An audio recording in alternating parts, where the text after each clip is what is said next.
اب یہاں سے 6 رکوع، میں نے عرض کیا تھا کہ نصف ثانی کو 3 حصوں میں تقسیم سمجھیے، پہلے 2 رکوع مکمل ہو گئے، 11واں اور 12واں۔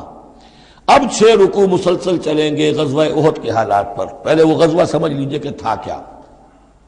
غزوہ بدر کا چونکہ تذکرہ ہوگا وہ تو سورہ انفال میں ہم پڑھیں گے، ترتیب مصحف اور ہے، زمانی ترتیب نہیں ہے، ترتیب نزولی نہیں ہے۔ غزوہ بدر میں مسلمانوں کو بہت زبردست اللہ نے فتح دی، کفار مکہ کو بڑی زک پہنچی، 70 بڑے بڑے تقریباً سارے ان کے بڑے سردار مارے گئے۔ ان کے اندر اب جو جلن تھی اور غصہ تھا، اور عرب کا یہ مزاج تھا کہ بدلہ لینا ہے، لہذا 1 سال کے اندر انہوں نے پوری تیاری کی، تمام جو بھی کر سکتے تھے ساز و سامان جمع کیا، 3000 کا لشکر لے کر۔ اور اب ابو سفیان، ابو جہل تو مارا جا چکا تھا، وہ تھا سردار جو کہ بدر میں آیا تھا فوج لے کر۔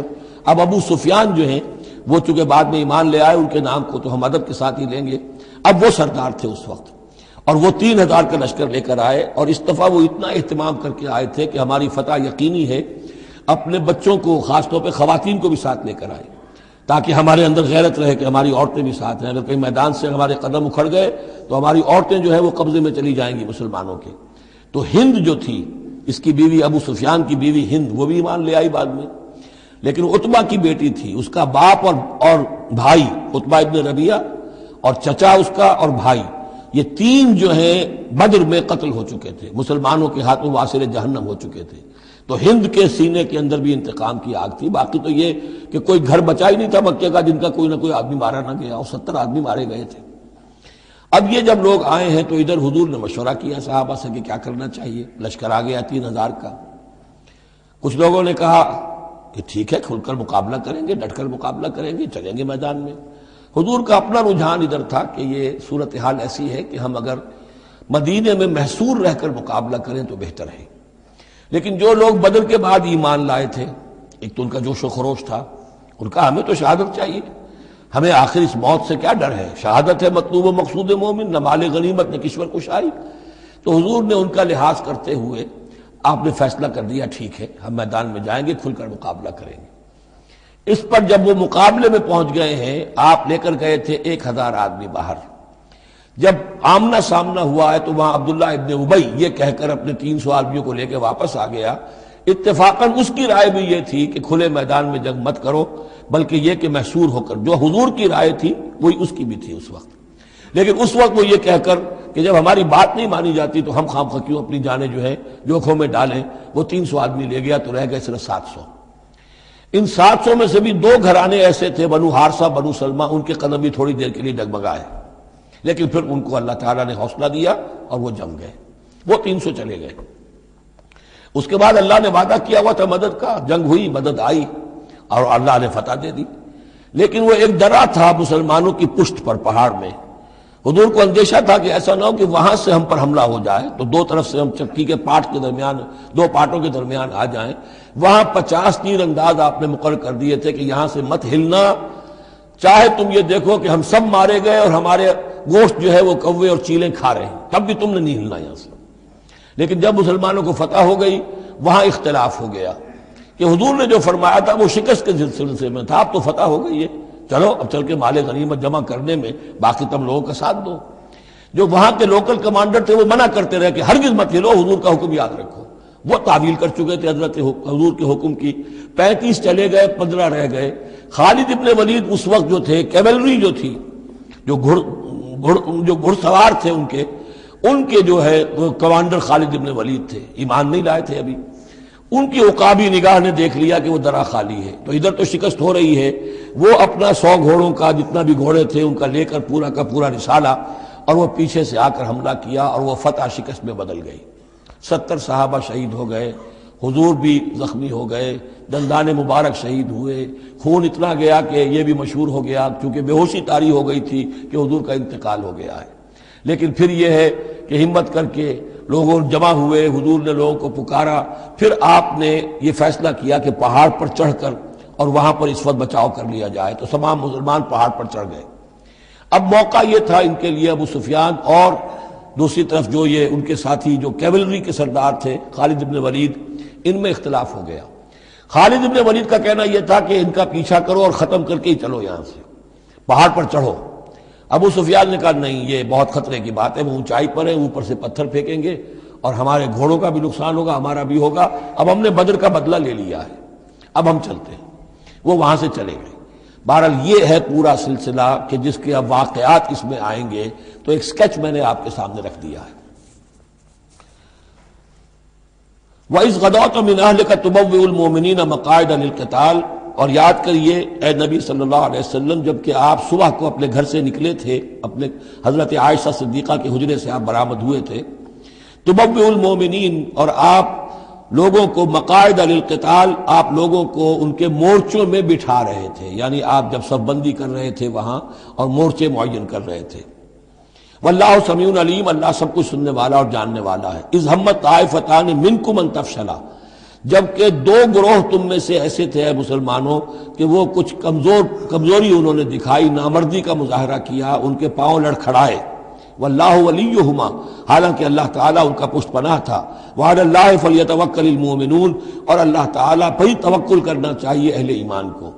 جیسا کہ میں نے عرض کیا، یہ بنو حارثہ بنو سلمہ انصار کے دو گھرانے تھے، عارضی سی ان کے اندر کمزوری آئی، بر بنائے تب بشری، لیکن پھر وہ جم گئے۔ لیکن ان کی جو ہے ذکر قرآن میں کر دیا گیا، اور وہ اس پر فخر کرتے تھے کہ ہم وہ لوگ ہیں کہ جن کا ذکر اللہ نے قرآن میں کیا ہے، واللہ ولیہما، کیونکہ پھر وہ عارضی سی جو ان پر آئی تھی کمزوری، وہ رفع ہو گئی۔ اور آپ غور کریں گے کہ وہ جو بدبخت تھے 300 جو چلے گئے عین میدان جنگ سے، ان کا ذکر بھی اللہ نہیں کر رہا ہے یہاں پر، گویا کہ وہ اس لائق بھی نہیں ہے کہ ان کا ذکر کیا جائے۔ انڈائریکٹلی اس کا ذکر آخر میں آئے گا، ورنہ شروع میں نہیں۔ وَلَقَدْ نَصَرَكُمُ اللَّهُ بِبَدْرٍ وَأَنْتُمْ أَذِلَّةٌ، اور مسلمانوں یاد کرو اللہ نے تمہاری مدد کی تھی بدر میں جبکہ تم بہت کمزور تھے۔ کل 8 تلواریں، 313 کے سوا سب کے پاس تلواریں نہیں تھیں، 8 تلواریں کل۔ 200 کا 100 گھوڑے کا رسالہ لے کر آئے تھے بدر میں بھی، ادھر 2 گھوڑے تھے صرف، ادھر 700 اونٹ تھے، ادھر 70 اونٹ تھے۔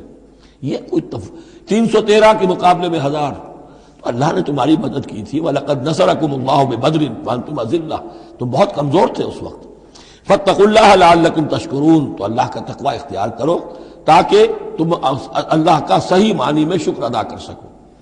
اِذْ تَقُولُ لِلْمُؤْمِنِينَ، اے نبی جبکہ آپ کہہ رہے تھے اہل ایمان سے، أَلَنْ يَكْفِيَكُمْ، کیا تمہارے لیے یہ کافی نہیں ہے، أَنْ يُمِدَّكُمْ رَبُّكُمْ بِثَلَاثَةِ آلَافٍ مِّنَ الْمَلَائِكَةِ مُنزَلِينَ، کہ اللہ تعالیٰ تمہاری مدد کرے 3000 فرشتوں سے کہ جو آئیں اترنے والے ہیں آسمان سے، یعنی 3000 کا لشکر آیا ہے۔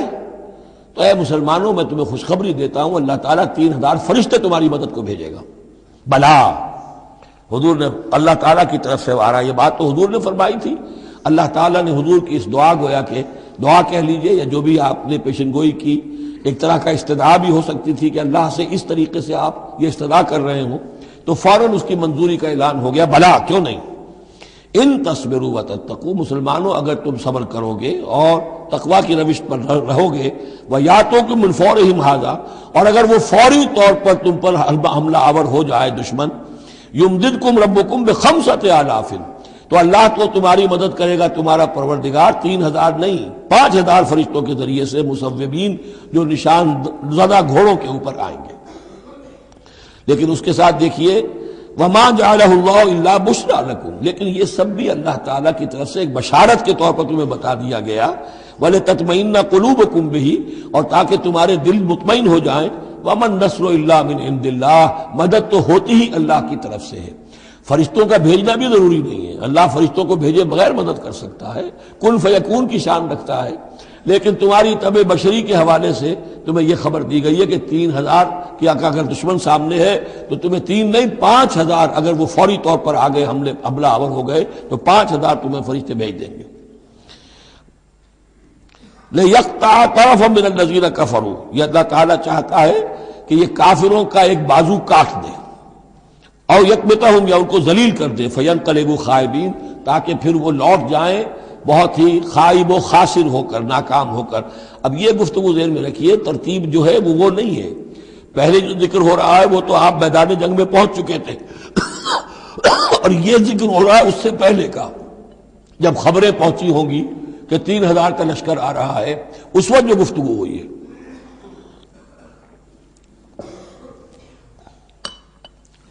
اب اس جنگ کے دوران جو بھی کچھ مسلمانوں سے خطائیں ہوئیں، غلطیاں ہوئیں، ان کی طرف بھی اشارہ ہے۔ اس میں بعض ایک معاملہ ایسا بھی ہوا جو حضور سے بھی خطا کا ایک معاملہ ہوا، اس کے اوپر بھی گرفت ہے، بلکہ سب سے پہلے حضور والے معاملے کو لیا جا رہا ہے۔ جب آپ زخمی ہو گئے شدید اور آپ پر بے ہوشی بھی طاری ہوئی، پھر جب ہوش میں آیا تو آپ کی زبان پر یہ الفاظ آ گئے، کیف یہدی اللہ قوما خضبوا وجہ نبیہم بالدم، اللہ اس قوم کو کیسے ہدایت دے گا جس نے اپنے نبی کے چہرے کو خون سے رنگ دیا، کیونکہ تلوار کا وار پڑا تھا آپ کی یہ چیک جو ہے، چیک بون پر، یہ جو ہڈی ہے چہرے کی، اور اس سے 2 آپ کے دانت بھی شہید ہو گئے تھے، اور یہ کہ فوارہ خون کا چھوٹا تھا، اور اس فوارے سے ظاہر بات ہے آپ کا پورا چہرہ لہو لہان، پورا جسم، اور خون اتنا گیا کہ آپ پر بے ہوشی طاری ہو گئی۔ کیف یہدی اللہ قوما، اللہ کیسے ہدایت دے گا اس قوم کو، خضبوا جنہوں نے رنگ دیا، وجہ نبیہم اپنے نبی کے چہرے کو بالدم خون سے، اس پر گرفت ہو رہی ہے۔ لیس لک من الامر شیء، اے نبی آپ کا کوئی اختیار نہیں ہے، آپ کا کام ہے دعوت دینا، تبلیغ کرنا، لوگوں کی ہدایت و ضلالت کا فیصلہ ہم کرتے ہیں، آپ نہیں کرتے۔ اور دیکھیے اللہ نے کیا شان دکھائی، جس شخص کی وجہ سے یہ سب کچھ ہوا ہے، خالد ابن ولید، حضور ہی کے زبان مبارک سے اسے خطاب دلوایا، خالد سیف من سیوف اللہ، خالد اللہ کی تلواروں میں سے تلوار ہے۔ حالانکہ یہ ساری زخ جو پہنچی ہے وہ حضرت خالد ابن ولید اس وقت تک جو وہ کفر کے سرداروں میں سے تھے اور وہ آئے تھے۔ لیس لک من الامر شیء، اے نبی یہ اختیار آپ کا نہیں ہے، اور یتوب علیہ اور یعذبہ، اللہ کے اختیار میں، وہ چاہے گا تو ان کی توبہ کی توفیق دے دے گا، وہ ایمان لے آئیں گے، یا اللہ چاہے گا انہیں عذاب دے گا، فإنہم ظالمون، اس لیے کہ ظالم تو ہیں، انہوں نے گناہ تو کیا ہے، غلط کام کر رہے ہیں، سزا کے وہ حقدار ہو چکے ہیں، لیکن ہو سکتا ہے اللہ انہیں ہدایت دے دے۔ اب دیکھیے یہ وقت کی بات ہوتی ہے، چند سال پہلے طائف میں وہ دعا جو ہے آپ سے کہا گیا، فرشتہ آیا کہ اے نبی جنہوں نے آپ پر پتھراؤ کیا ہے اور آپ کی توہین و تذلیل کی ہے، یہ ملک الجبال جو ہے کہتا ہے کہ میں حاضر ہوں، مجھے اللہ نے بھیجا ہے، آپ فرمائیں تو ان دونوں پہاڑوں کو ٹکرا دوں جن کے مابین یہ وادی کے اندر یہ شہر طائف آباد ہے، تاکہ یہ سب پس جائیں، سرما ہو جائیں۔ آپ نے فرمایا نہیں، کیا عجب کہ اللہ تعالیٰ ان کی آئندہ نسلوں کو ہدایت دے دے۔ لیکن اب یہ مرحلہ کچھ ایسا تھا کہ زبان مبارک سے وہ جملہ نکل گیا۔ یہ بھی ہو سکتا ہے کچھ چونکہ بے ہوشی سے ایک دم اٹھے ہیں تو اس وقت شاید پوری طریقے سے آپ جو ہے اپنے پوری طرح اپنے حواس جو ہے بھی بحال نہیں ہوئے تھے اور یہ الفاظ نکل گئے۔ لیکن اللہ تعالیٰ کا معاملہ یہ الرب رب وَإِن تنزل والعبد عبد وَإِن ترقى، بندہ بندہ ہی رہتا ہے چاہے کتنا ہی بلند ہو جائے، اور رب رب ہی ہے چاہے کتنا ہی نزول فرما لے۔ اب تو وہ وقت ہے نا، رات کا پچھلا پہر شروع ہو رہا ہے نا، اللہ تعالیٰ سمائے دنیا تک نازل ہوں گے، اور شب معراج میں حضور 7ویں آسمان پر چلے گئے۔ اللہ اس پہلے آسمان پر آ کر بھی رب ہے، اور حضور اس 7ویں آسمان پر پہنچ کر بھی بندے ہیں۔ الرب رب وَإِن تنزل والعبد عبد وَإِن ترقى وَلِلَّهِ مَا فِي السَّمَاوَاتِ وَمَا فِي الْأَرْضِ، اللہ ہی کے لیے ہے جو کچھ کہ ہے آسمانوں اور زمین میں۔ یغفر لمن یشاء ویعذب من یشاء، وہ جس کو چاہتا ہے بخش دیتا ہے، جس کو چاہتا ہے عذاب دیتا ہے۔ واللہ غفور الرحیم، اللہ غفور الرحیم ہے۔ یا ایھا الذین آمنوا لا تاکلوا الربا اضعافا مضاعفہ، اہل ایمان سود مت کھاؤ دوگنے پر دگنا۔ یہ جو کمپاؤنڈ انٹرسٹ ہے، بڑھتا چڑھتا رہتا ہے، یہ اصل میں پہلی آیت جو ہے سود کی حرمت میں وہ یہ ہے۔ بلکہ نوٹ کیجئے، جیسا کہ میں نے نوٹ کرا دیا تھا کل آپ کو، سب سے پہلے ایک مکی صورت میں سورہ روم میں بات آ گئی تھی، ما آتیتم من ربا لیربو فی اموال الناس فلا یربو عند اللہ وما آتیتم من زکاۃ تریدون وجہ اللہ فاولئک هم المضعفون۔ تو انفاق فی سبیل اللہ اور سود کو ایک دوسرے کے مقابل رکھ کر جو بھی اس سود کے اندر جو قباحت اور شناعت تھی وہ واضح کر دی، جیسے کہ شراب اور جوئے کی جو خرابی تھی اس کو سورۃ البقرہ میں بیان کر دیا تھا۔ اب یہاں وہ دوسرا آ گیا معاملہ کہ یہ کم سے کم سود کی شرح جو بہت زیادہ، جسے یوجری کہتے ہیں آج کل، یہ سود کے جو ذاتی مسائل کے لیے لیتے ہیں. ہمارے ہاں بھی ایسے سود خور موجود ہیں، بہت ہائی ریٹ آف انٹرسٹ پر وہ دیتے ہیں لوگوں کو قرض اور ان کا خون چوس جاتے ہیں. تو پہلے اس سود کی مذمت آئی ہے. آخری حکم ہے پھر اس سود کا جو بیع کے اندر سود ہے.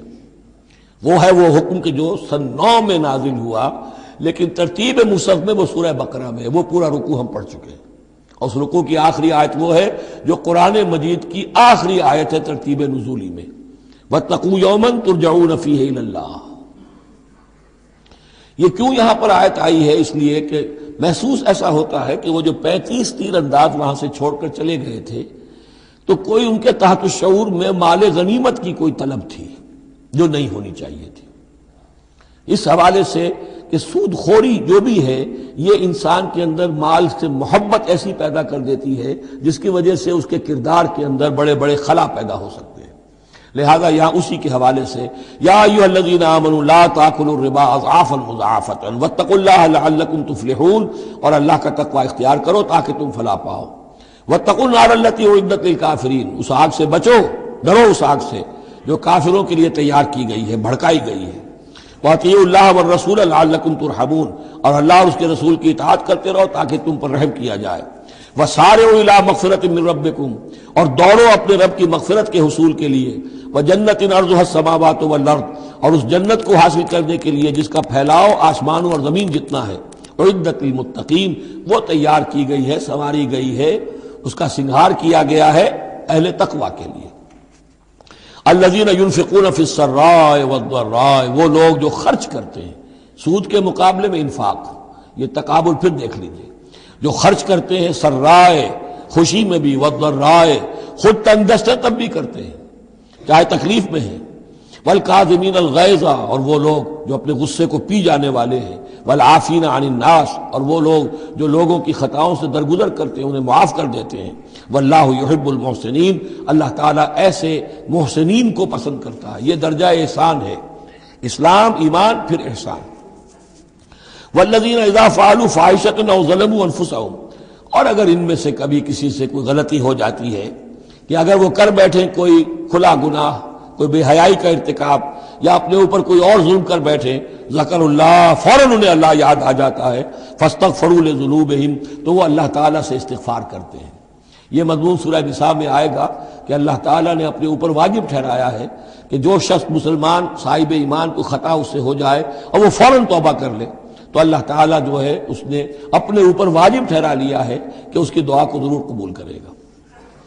وَمَن يَغْفِرُ الذُّنُوبَ إِلَّا اللَّهُ، اور کون ہے جو معاف کر سکے گناہوں کو سوائے اللہ کے. وَلَمْ يُصِرُّوا عَلَىٰ مَا فَعَلُوا، اور وہ اپنے اس غلط فعل پر اصرار نہیں کرتے. یعنی یہ کہ کرتے چلے جا رہے کرتے چلے جا رہے کرتے چلے جا، موت آ گئی تو اب توبہ کریں گے، تب توبہ نہیں ہے. ایک خطا ہو گئی، جذبات میں ہو گئی، بھول میں ہو گئی، فوراً ہوش آیا، فوراً جو ہے گڑ گڑائے، فوراً توبہ کی، عزم مصمم کیا اللہ دوبارہ نہیں کروں گا، پوری پشیمانی کے ساتھ اللہ کی جناب میں اپنے پورے صمیم قلب کے ساتھ توبہ کی، اللہ اس توبہ کی قبول کرنے کی ضمانت دیتا ہے. اولئک جزاؤہم مغفرۃ من ربہم، یہ وہ لوگ ہیں کہ جن کا بدلہ ہے ان کے رب کی طرف سے مغفرت. وجنات تجری من تحتها الانہار خالدین فیہا، اور وہ باغات کہ جن کے نیچے یا جن کے دامن میں ندیاں بہتی ہوں گی اور وہ اس میں ہمیشہ ہمیشہ رہیں گے. ونعم اجر العاملین، اور بہت ہی اچھا بدلہ ہے عمل کرنے والوں کے لیے. قد خلت من قبلکم سنن فسیروا فی الارض، تم سے پہلے بھی بہت سی قومیں، بہت سے حالات اور واقعات گزر چکے ہیں. فسیروا فی الارض، تو زمین میں گھومو پھرو. فانظروا کیف کان عاقبۃ المکذبین، اور دیکھو کہ کیسا انجام ہوا ہے جھٹلانے والوں کا. جب ان کے قریش کے قافلے جاتے تھے وہ شام کی طرف تو راستے میں تو جو قوم سمود کا مسکن بھی آتا تھا، وہ بستیاں بھی آتی تھیں جن میں کبھی حضرت لوط نے تبلیغ کی تھی، ان کے جو کھنڈرات تھے، تو یاد کرو کہ ان کے ساتھ کیا کچھ ہوا ہے. ھذا بیان للناس وہدی وموعظۃ للمتقین، یہ بیان ہے لوگوں کے لیے، وضاحت ہے لوگوں کے لیے، اور ہدایت ہے اور نصیحت ہے متقین کے حق میں. ولا تہنوا ولا تحزنوا، یہ آج بڑی اہم ہے، اور نہ کمزور پڑو اور نہ غم کھاؤ. وانتم الاعلون ان کنتم مؤمنین، ہمارا پختہ وعدہ تمہارے ساتھ یہ ہے کہ تم ہی سربلند ہوگے، آخری فتح تمہاری ہوگی، تم ہی سب سے اونچے ہوگے. بشرطے کہ تم مومن ہوئے۔ اور اس آیت کا میں حوالہ دیا کرتا ہوں، آج دنیا میں ہم ذلیل ہیں، اعلیٰ تو نہیں ہے، بلند تو نہیں ہے، نتیجہ کیا نکلتا ہے؟ ایمان نہیں ہے ہمارے اندر۔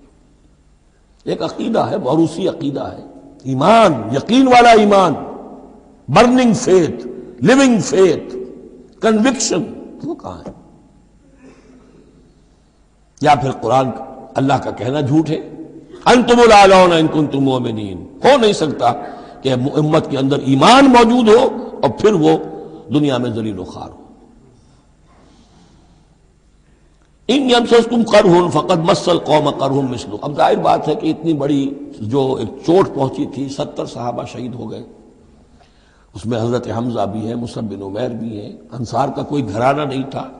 واپس جب آئے ہیں حضور صلی اللہ علیہ وسلم اور مسلمان، تو ہر گھر میں کوہرام مچا ہوا۔ اس وقت تک میت پر بین کرنے کی بھی ممانعت نہیں ہوئی تھی، تو عورتیں جو ہیں وہ مرثیے کہہ رہی تھیں، بین کر رہی تھیں، ماتم کر رہی تھیں۔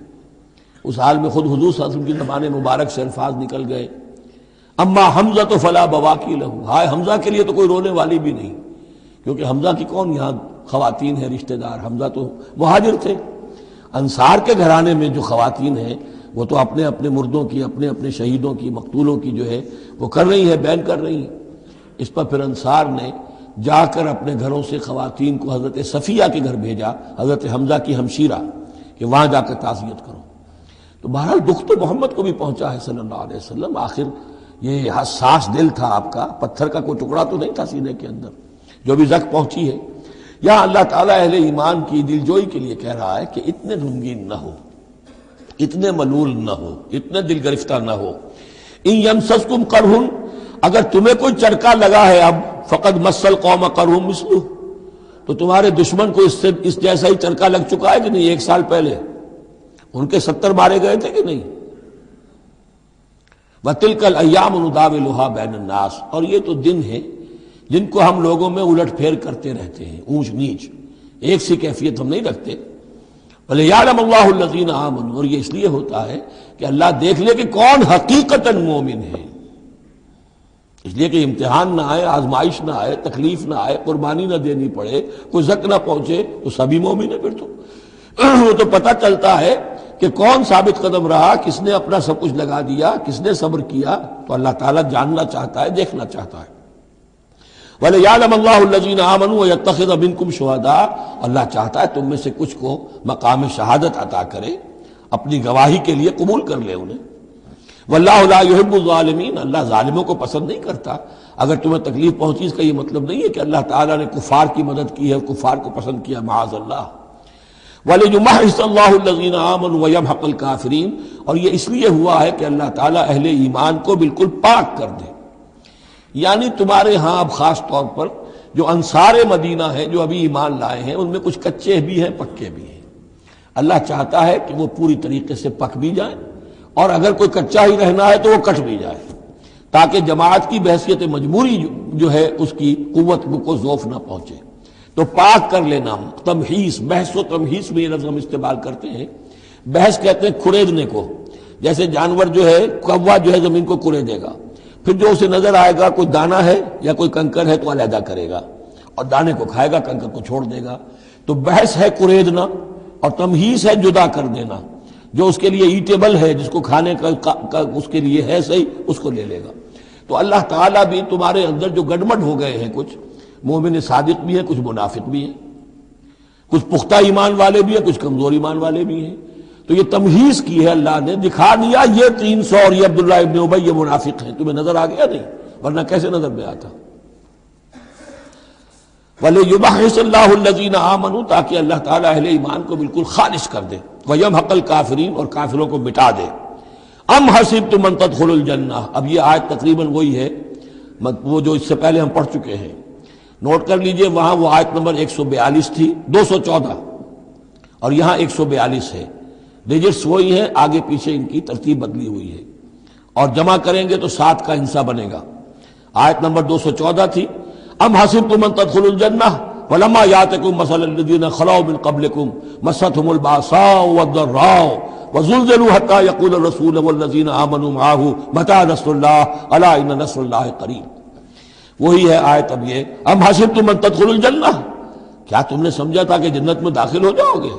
وَلَمَّا يَعْلَمِ اللَّهُ الَّذِينَ جَاهَدُوا مِنكُمْ، ابھی تو اللہ نے دیکھا ہی نہیں ہے تم میں سے کون واقعتاً جہاد کرنے والے ہیں، ابھی تو امتحان ہے، ابھی اس کے امتحان اور بھی ہیں، ابھی تو تمہارے لیے بڑی سے بڑی منزلیں، کڑی سے کڑی منزلیں آنے والی ہیں۔ وَلَمَّا يَعْلَمِ اللَّهُ الَّذِينَ جَاهَدُوا مِنكُمْ وَيَعْلَمَ الصَّابِرِينَ، اور ابھی تو اللہ تعالیٰ نے دیکھا ہی نہیں ہے کہ کون ہے تمہارے اندر جو واقعتاً اللہ کی راہ میں صبر اور استقامت کا ثبوت دیتے ہیں۔ وَلَقَدْ كُنْتُمْ تَمَنَّوْنَ الْمَوْتَ مِنْ قَبْلِ أَنْ تَلْقَوْهُ، اور تمہارا حال یہ ہے کہ تم موت کی تمنا کرتے تھے اس سے پہلے کہ وہ تم ان سے ملاقات ہوئی۔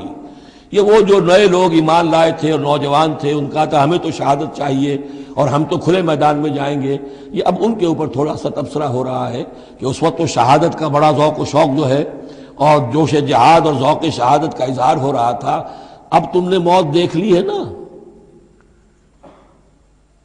تو یہ ہے موت اتنی اچھی چیز نہیں ہے، موت اتنی آسانی سے انسان اسے قبول نہیں کرتا۔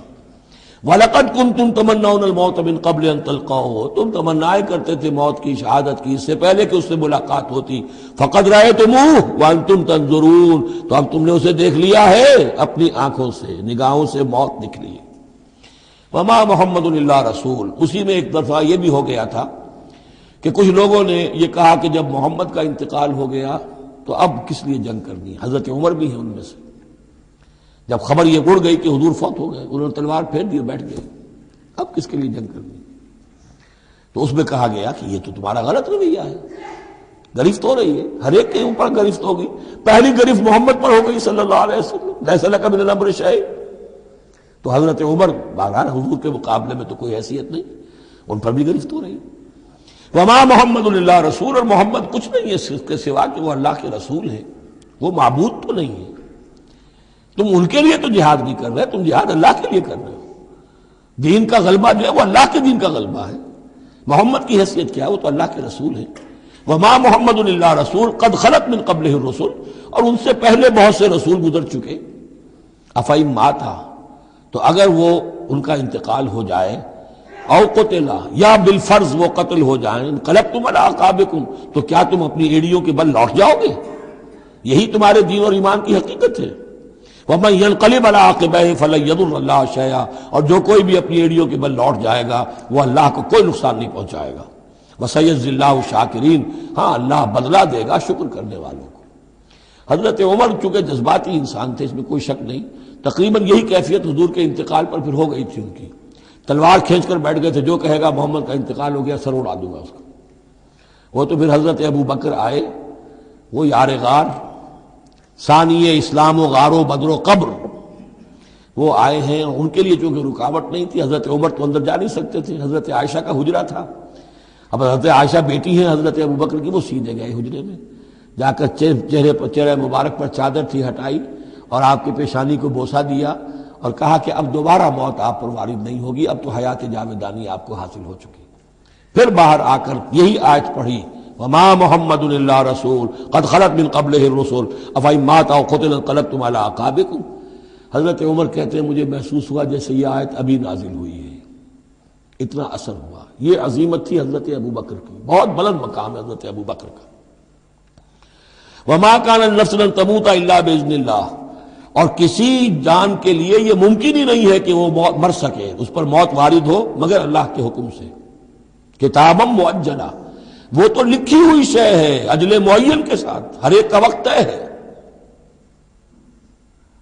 Death is the best guard, آپ کا باڈی گارڈ جو ہے سب سے بہترین وہ موت ہے۔ موت کا وقت جب ہے تبھی آئے گی، اس سے پہلے کوئی آپ کے لیے موت لا نہیں سکتا۔ لہذا سب سے بڑی حفاظت انسان کے لیے خود اس کی موت ہے۔ وما كان لنفس ان تموت الا باذن الله كتابا مؤجلا ومن يريد ثواب الدنيا نؤته منها، جو کوئی دنیا کا اجر و ثواب چاہتا ہے ہم اسے دیتے ہیں۔ یہ سورہ بقرہ میں بھی ہم پڑھ چکے تھے حج کے ذکر میں۔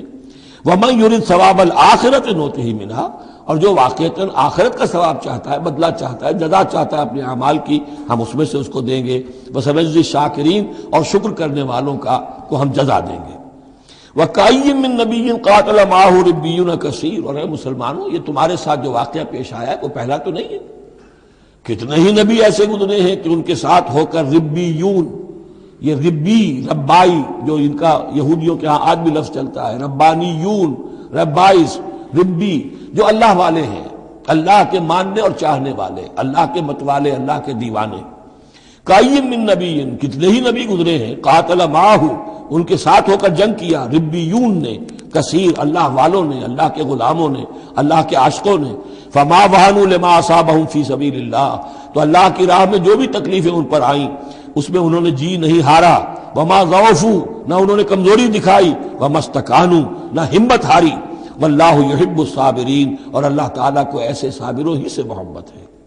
تو اے مسلمانوں ان کا کردار اپناؤ اور دل گرفتہ نہ ہو۔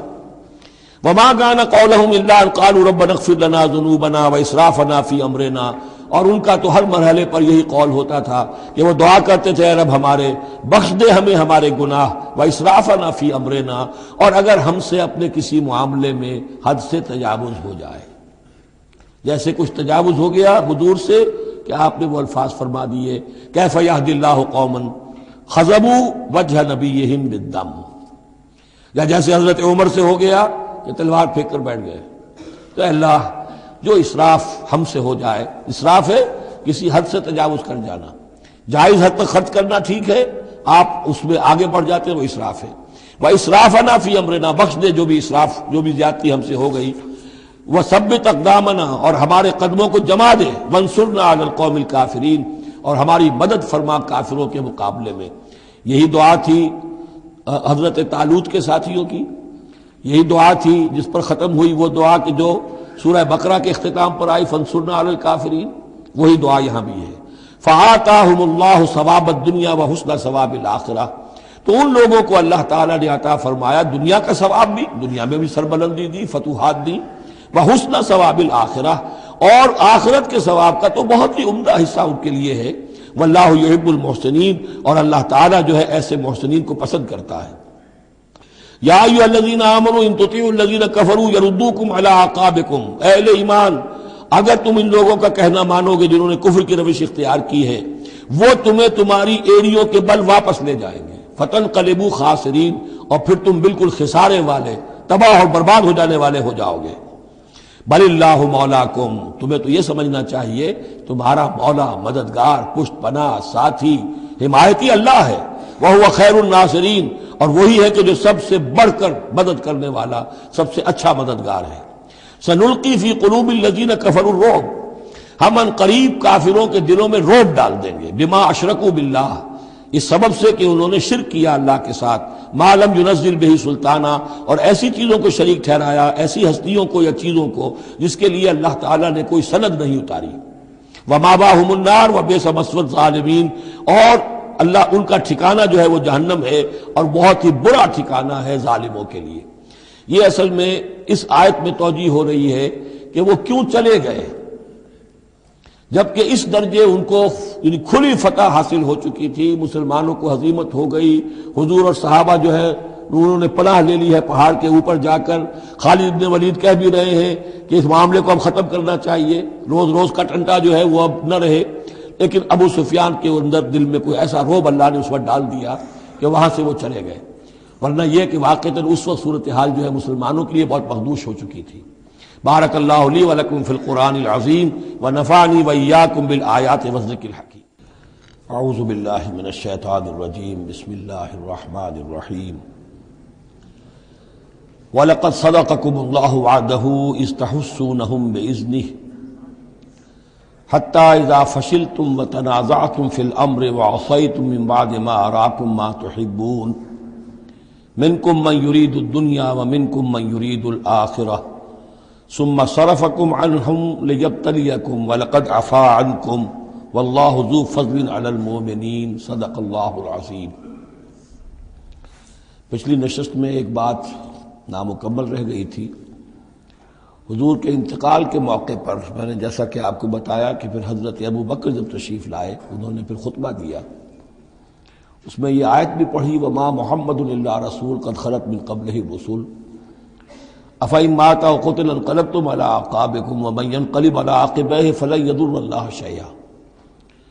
لیکن اس کے ساتھ ہی پھر جو الفاظ انہوں نے خود فرمایا اپنی طرف سے وہ بہت ہی بڑے اہم الفاظ ہیں اور بڑی جو سمجھیے کہ ہمت اور جرت کا مظہر ہے.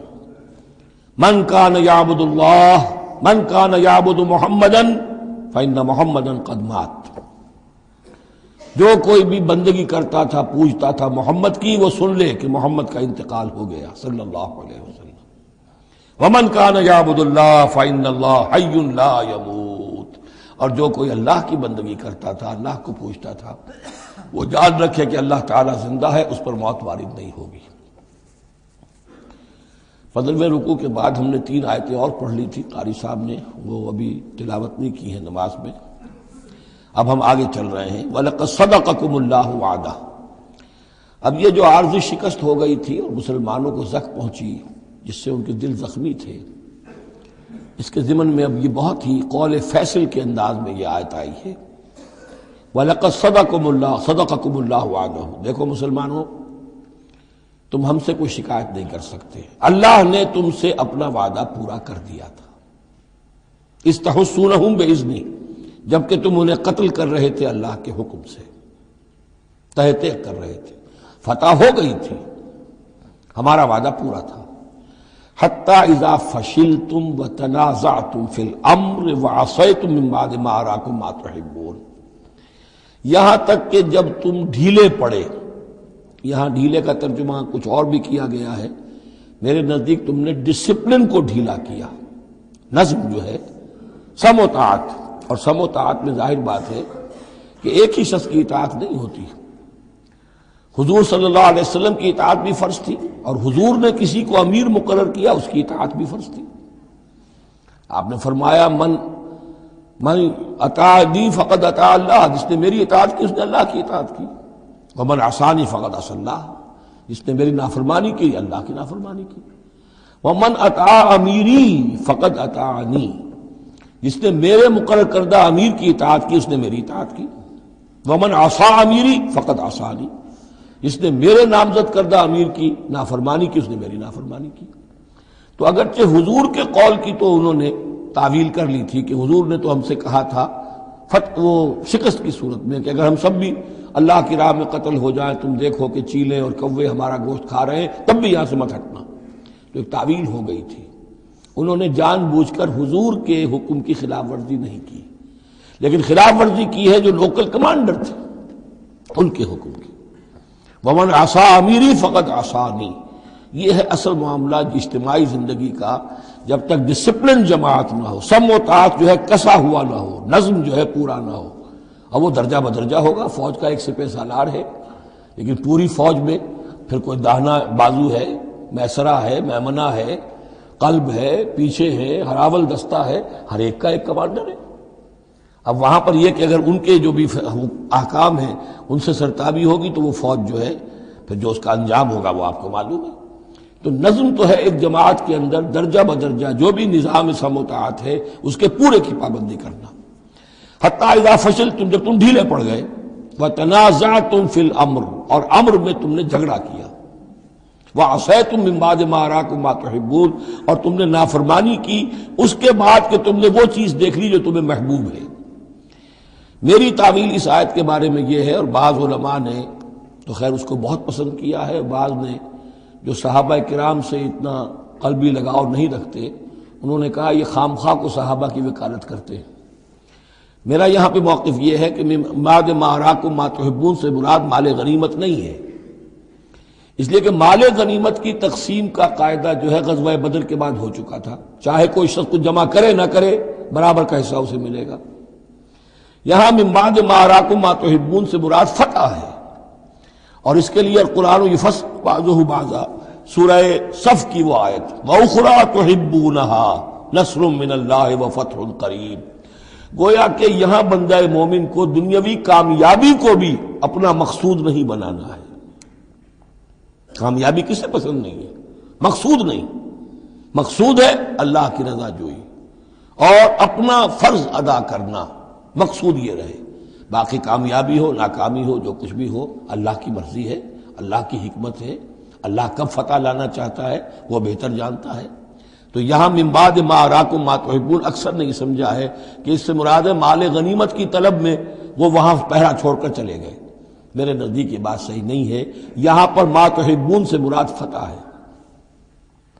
وَلَقَدْ صَدَقَكُمُ اللَّهُ وَعْدَهُ إِذْ تَحُسُّونَهُم بِإِذْنِهِ حَتَّىٰ إِذَا فَشِلْتُمْ وَتَنَازَعْتُمْ فِي الْأَمْرِ وَعَصَيْتُم مِّن بَعْدِ مَا أَرَاكُم مَّا تُحِبُّونَ مِنكُم مَّن يُرِيدُ الدُّنْيَا، تم میں سے وہ بھی ہیں جو دنیا چاہتے ہیں، دنیا میں کامیابی ہو جائے، ہمارا بول بالا ہو جائے، حکومت ہماری قائم ہو جائے۔ مِنكُم مَّن يُرِيدُ الدُّنْيَا وَمِنكُم مَّن يُرِيدُ الْآخِرَةَ، تم میں وہ بھی ہیں جو صرف آخرت کے طالب ہیں۔ ثم صرفکم عنہم، تو گویا کہ تم ہم سے شکایت نہیں کر سکتے، کوئی شکوہ نہیں کر سکتے، لیکن جب تم نے یہ کام کیا حتی اذا فشلتم وتنازعتم فی الامر وعصیتم من بعد ما اراکم ما تحبون، اس کے بعد فرمایا ثم صرفکم عنہم لیبتلیکم، پھر اللہ نے تمہارا رخ پھیر دیا ان کی طرف سے۔ پہلے تو یہ تھا کہ وہ بھاگ رہے تھے اور تم ان کے پیچھے ان کا تعاقب کر رہے تھے، اب وہ الٹا معاملہ ہو گیا کہ اب تم پیچھے اپنی جان بچانے کے لیے ادھر ادھر جا رہے ہو۔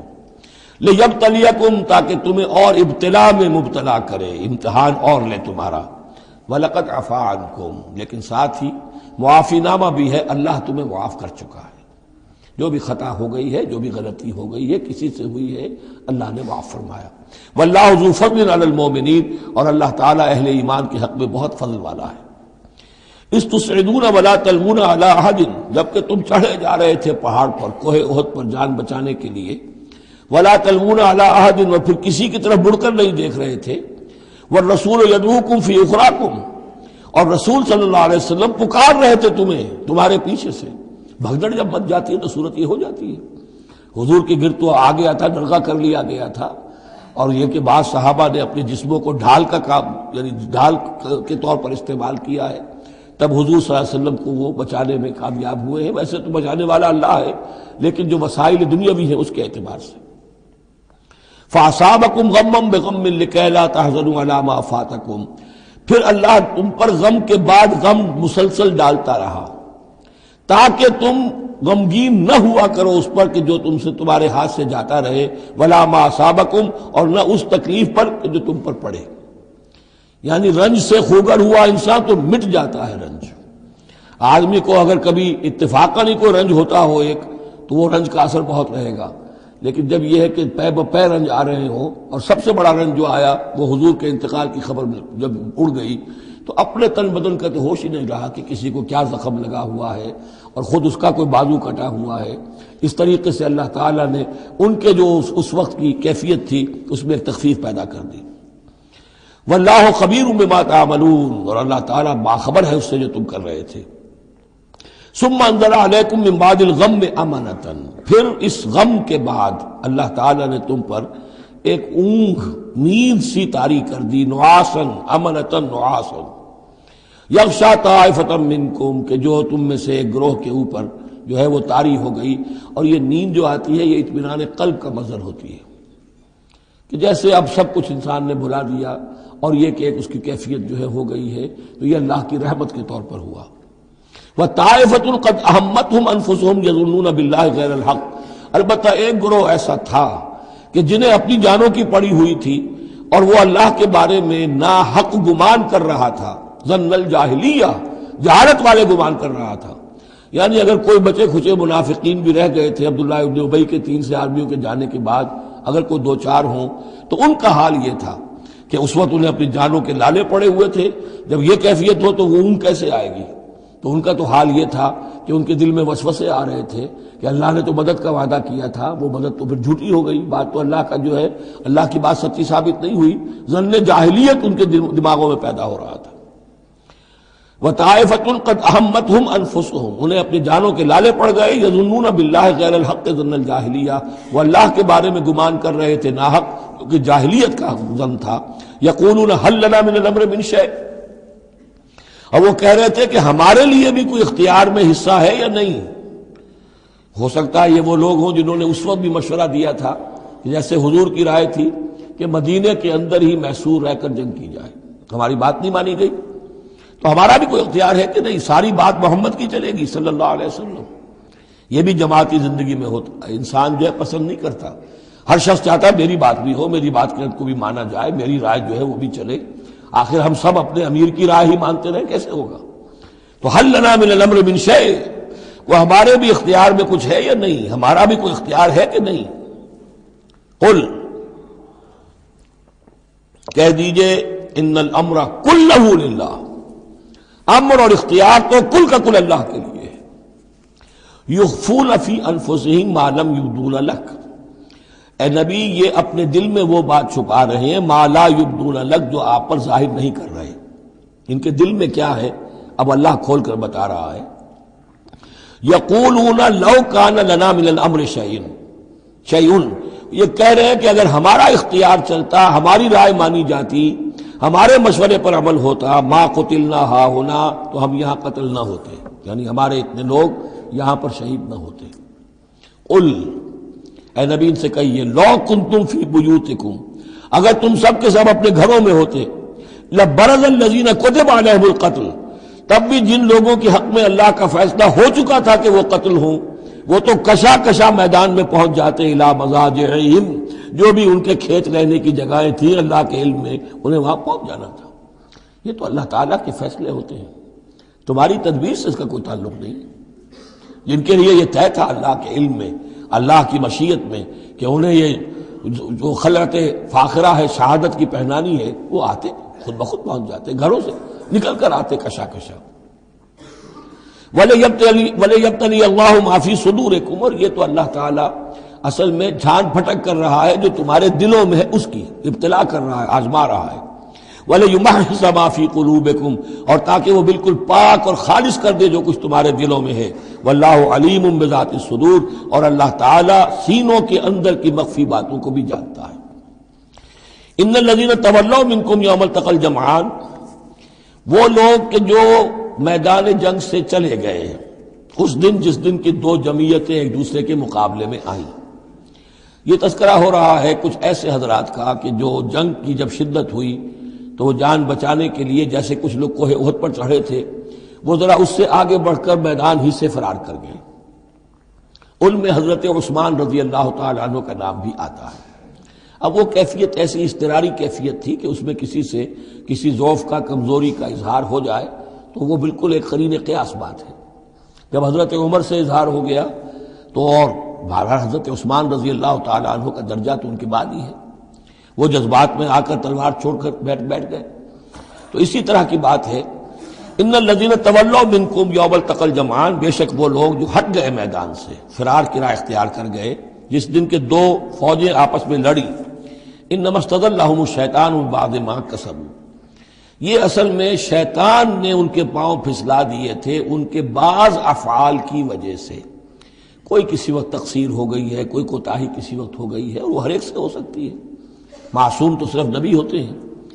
اس کی وجہ سے شیطان کو پھر موقع مل جاتا ہے کہ کسی موقع پر وہ اڑنگا لگا کر اس شخص کو، خواہ وہ کتنا ہی نیک ہو اور کتنا ہی صاحب رتبہ ہو، پھر یہ کہ کہیں کسی جگہ پھسلا دے. وَلَقَدْ عَفَا اللَّهُ عَنْهُمْ، اللہ انہیں معاف کر چکا ہے. یہ الفاظ بہت اہم ہیں، اس لیے کہ اہل تشیع نے اس چیز کو بہت اچھالا ہے. حضرت عثمان کی جو ہے وہ توہین کرتے ہیں، ان کے اوپر تنقید کرتے ہیں کہ یہ تو بھاگ گئے تھے میدان جنگ سے پیٹ دکھا کر، اور وہاں یہ بھول جاتے ہیں کہ اللہ تعالیٰ نے تو اعلان کیا ہے ان کی معافی کا، چاہے حضرت عثمان تھے یا اور بھی تھے. وَلَقَدْ عَفَا اللَّهُ عَنْهُمْ، اللہ انہیں معاف کر چکا ہے. اب کسی مسلمان کے لیے جائز نہیں ہے کہ ان پر زبان تانگ دراز کرے. ان اللہ غفور حلیم، یقیناً اللہ تعالیٰ معاف فرمانے والا اور حلم والا ہے، حلیم. یا ایھا الذین آمنوا لا تکونوا کالذین کفروا وقالوا لاخوانہم اذا ضربوا فی الارض او کانوا غزا لو کانوا عندنا ما ماتوا وما قتلوا. اہل ایمان تم ان لوگوں کے مانند نہ ہو جاؤ جنہوں نے کفر کیا اور جنہوں نے اپنے بھائیوں کے بارے میں کہا جبکہ وہ تھے زمین میں سفر پر نکلے ہوئے یا کسی جہاد میں شریک تھے، اگر وہاں وہ ان کا انتقال ہو گیا، لو کانوا عندنا ما ماتوا وما قتلوا، کہ اگر ہمارے پاس ہوتے تو نہ مرتے نہ قتل ہوتے. ہر شخص کی موت کا وقت تو معین ہے. تمہارے جیب میں، تمہاری گود میں بیٹھے ہوئے ہوں تب بھی موت آ جائے گی، چاہے وہ کہیں بڑے ہی مضبوط پہروں والے قلعوں میں ہو، موت تو وہاں بھی پہنچ جائے گی. تو تم ان لوگوں کی طرح کی باتیں نہ کرو، یہ تو کافروں کی طرز کی باتیں ہیں. اگر ہمارے پاس ہوتے، اگر جنگ میں نہ جاتے تو بچ جاتے، یوں ہو جاتا تو یوں ہو جاتا. یہ ساری باتیں در حقیقت جیسے ایک حدیث میں آتا ہے، حضور نے فرمایا ان کلمۃ لو تفتح عمل الشیطان، یہ لو کاش یوں ہو جاتا، کاش ایسے ہو جاتا تو یوں ہو جاتا، یہاں سے اس کلمے ہی سے شیطان کا عمل شروع ہو جاتا ہے. جو ہوا اس لیے ہوا کہ اللہ کو اس کا ہونا منظور تھا، اس کی حکمتیں اسے معلوم ہیں، آپ اس کی حکمت کا احاطہ نہیں کر سکتے. یا ایھا الذین آمنوا لا تکونوا کالذین کفروا وقالوا لاخوانهم اذا ضربوا في الارض او كانوا غزا لو كانوا عندنا ما ماتوا وما قتلوا ليجعل الله ذلك حسرة في قلوبهم. یہ تو اللہ تعالیٰ ان کے دلوں میں حسرت کی آگ جلا دیتا ہے، یہ بھی گویا کہ ان کے کفر کی سزا ہے. واللہ یحیی ویمیت، اور دیکھو اللہ زندہ رکھتا ہے اور وہی موت وارد کرتا ہے. واللہ بما تعملون بصیر، اور جو کچھ تم کر رہے ہو اللہ اسے دیکھ رہا ہے. وَلَئِن قُتِلْتُمْ فِي سَبِيلِ اللَّهِ، اگر تم اللہ کی راہ میں قتل ہو جاؤ، او متم، یا تمہارا ویسے ہی انتقال ہو جائے، موت آ جائے، او قتلتم، یا تم قتل ہو جاؤ، وَلَئِن قُتِلْتُمْ فِي سَبِيلِ اللَّهِ او متم لَمَغْفِرَةٌ مِّنَ اللَّهِ وَرَحْمَةٌ خَيْرٌ مِّمَّا يَجْمَعُونَ. تو چاہے اللہ کی راہ میں قتل ہو جاؤ یا ویسے موت آ جائے، اللہ تعالیٰ کی طرف سے جو مغفرت تمہیں ملے گی وہ اور رحمت ملے گی وہ کہیں بہتر ہے ان چیزوں سے جو تم جمع کر رہے ہو. اور 10 سال جی لیتے تو کیا کر لیتے، اور کچھ جمع کر لیتے. اللہ تعالیٰ نے شہادت کی موت دے دی، اس سے بڑی اور تمہارے لیے شہادت کون سی ہوگی. وَلَئِن مُتُّمْ أَوْ قُتِلْتُمْ لَإِلَى اللَّهِ تُحْشَرُونَ، اور چاہے تمہیں بستروں پر موت آئے، چارپائیوں پر جان نکلے، اور چاہے تم قتل ہو، ہر حال میں تمہیں بہرحال اللہ کی جناب میں جمع کر دیا جائے گا، گھیراؤ کر کے تمہارا وہاں لے جایا جائے گا. آخری منزل تو وہی ہے. فرق کیا ہے کہ بستر پر پڑے ہوئے دم توڑ رہے ہیں یا یہ کہ میدان جنگ کے اندر شہید ہو گئے. فَبِمَا رَحْمَةٍ مِّنَ اللَّهِ لِنتَ لَهُمْ، یہ آیت بھی بڑی اہم ہے سورہ مبارکہ کی. اجتماعی زندگی، جماعتی زندگی، جو بھی امیر ہوں، صاحب امر ہوں، جن کے پاس ذمہ داریاں ہوں، ان کے تحت ان کے ساتھی ہیں. آخر وہ انسان ہیں، ان کے بھی جذبات ہیں، ان کے بھی احساسات ہیں، ان کی عزت نفس بھی ہے. ان کے ساتھ نرمی کی جانی چاہیے، سختی نہیں. کوئی ملازم ہے، ملازم کے ساتھ آپ سختی کر سکتے ہیں، لیکن یہ تو والنٹیئرز ہیں. جو بھی آیا ہے، جو بھی حضور کے ساتھ تھا، کون تھا وہ؟ کوئی تنخواہ یافتہ سپاہی تو نہیں تھا، وہ کوئی مرسنریز تو نہیں تھے. یہ لوگ آئے ہیں ایمان کی وجہ سے آئے ہیں. اب بھی کوئی جماعت ہے، دینی جماعت بنی ہے، تو جو بھی لوگ اس میں کام کر رہے ہیں تو وہ جو ساتھی ہیں ان کے ساتھ ان کے امراء کو نرم رویہ اختیار کرنا چاہیے. فَبِمَا رَحْمَةٍ مِّنَ اللَّهِ لِنتَ لَهُمْ، تو یہ تو اللہ کی رحمت کی بات ہے. اللہ کی رحمت کا مظہر ہے نبی کہ آپ ان کے حق میں بہت نرم ہیں. وَلَوْ كُنْتَ فَظًّا غَلِيظَ الْقَلْبِ، اور اگر ہوتے آپ تند خو اور سخت دل، لَانفَضُّوا مِنْ حَوْلِكَ، تو یہ آپ کے ارد گرد سے منتشر ہو جاتے، آپ کو چھوڑ کر چلے جاتے. کوئی کارواں سے ٹوٹا، کوئی بدگما حرم سے، کہ امیر کارواں میں نہیں خوئے دل نوازی. لَانفَضُّوا مِنْ حَوْلِكَ فَاعْفُ عَنْهُمْ. اب چونکہ اتنی بڑی غلطی ہوئی تھی، بہت بڑا چرکا لگ گیا تھا مسلمانوں کو، حضور سے کہا جا رہا ہے اپنے ان ساتھیوں کے بارے میں بھی اپنے دل میں میل مت آنے دیجیے. غلطی ہو گئی ہے، کوتاہی ہو گئی ہے، اللہ نے معاف کر دیا ہے. فَاعْفُ عَنْهُمْ، تو آپ بھی انہیں معاف کر دیں. عام حالات میں بھی معاف کرتے رہا کریں. وَاسْتَغْفِرْ لَهُمْ، جو خطا ہو گئی یا ہو جائے اس پر استغفار کیا کریں ان کے لیے. وَشَاوِرْهُمْ فِي الْأَمْرِ، اور یہ نہ کریں کہ اب آئندہ ان کی کوئی بات نہیں سننی، نہیں، مشورے میں شامل رکھیے ان کو بھی، اور ان سے مشورہ کرتے رہا کیجئے امر میں. اس سے بھی باہمی اعتماد پیدا ہوتا ہے کہ ہمارا امیر ہم سے مشورہ کرتا ہے، ہماری بات کو اہمیت دیتا ہے. یہ بھی گویا کہ در حقیقت اجتماعی زندگی کے لیے بہت ہی ضروری بات ہے. فَإِذَا عَزَمْتَ، البتہ جب مشورے کے بعد آپ کا دل ٹھک جائے، آپ ایک ارادہ کر لیں، فیصلہ کر لیں، فَتَوَكَّلْ عَلَى اللَّهِ، تو اب کسی شخص کی بات کی پرواہ نہ کیجئے، پھر توکل سارا اللہ کی ذات کے اوپر. یعنی حضور نے مشورہ کیا تھا اس وقت، کچھ لوگوں کی رائے وہی تھی جو حضور کی رائے تھی، لیکن کچھ حضرات نے کہا کہ ہم تو کھلے میدان میں، ہم کاہے کو جان بچا کر بیٹھے یہاں پر، ہمیں تو شہادت کی موت چاہیے، شہادت مطلوب و مقصود مومن. تو حضور نے ان کی رعایت کی، فیصلہ کر دیا. اب جو فیصلہ حضور کا ہے اب اس پر توکل، اس لیے کہ اس کے فوراً بعد جب حضور حضرت عائشہ کے حجرے سے برآمد ہوئے ہیں تو خلاف معمول آپ نے زرہ پہنی ہوئی تھی، ہتھیار لگائے ہوئے تھے. اس سے اندازہ ہو گیا کہ معاملہ کوئی سخت ہے جو آنے والا ہے. تو پھر ان لوگوں نے کہا حضور ہم اپنی رائے واپس لیتے ہیں، جو آپ کی رائے اس پر عمل کر لیں. یہ اس کا معاملہ ہے. جب ایک فیصلہ ہو جائے تو یہ نہیں کہ اب دل میں یقین ہو جائے آدمی ابھی ادھر ابھی ادھر نہیں، پھر اس کے اوپر جم جائے۔ فَإِذَا عَزَمْتَ، جب آپ ایک فیصلہ کر لیں، فَتَوَكَّلْ عَلَى اللَّهِ، تو اللہ پر توکل کیجئے، ان اللہ يحب المتوکلین، یقیناً اللہ تعالیٰ توکل کرنے والوں کو پسند کرتا ہے۔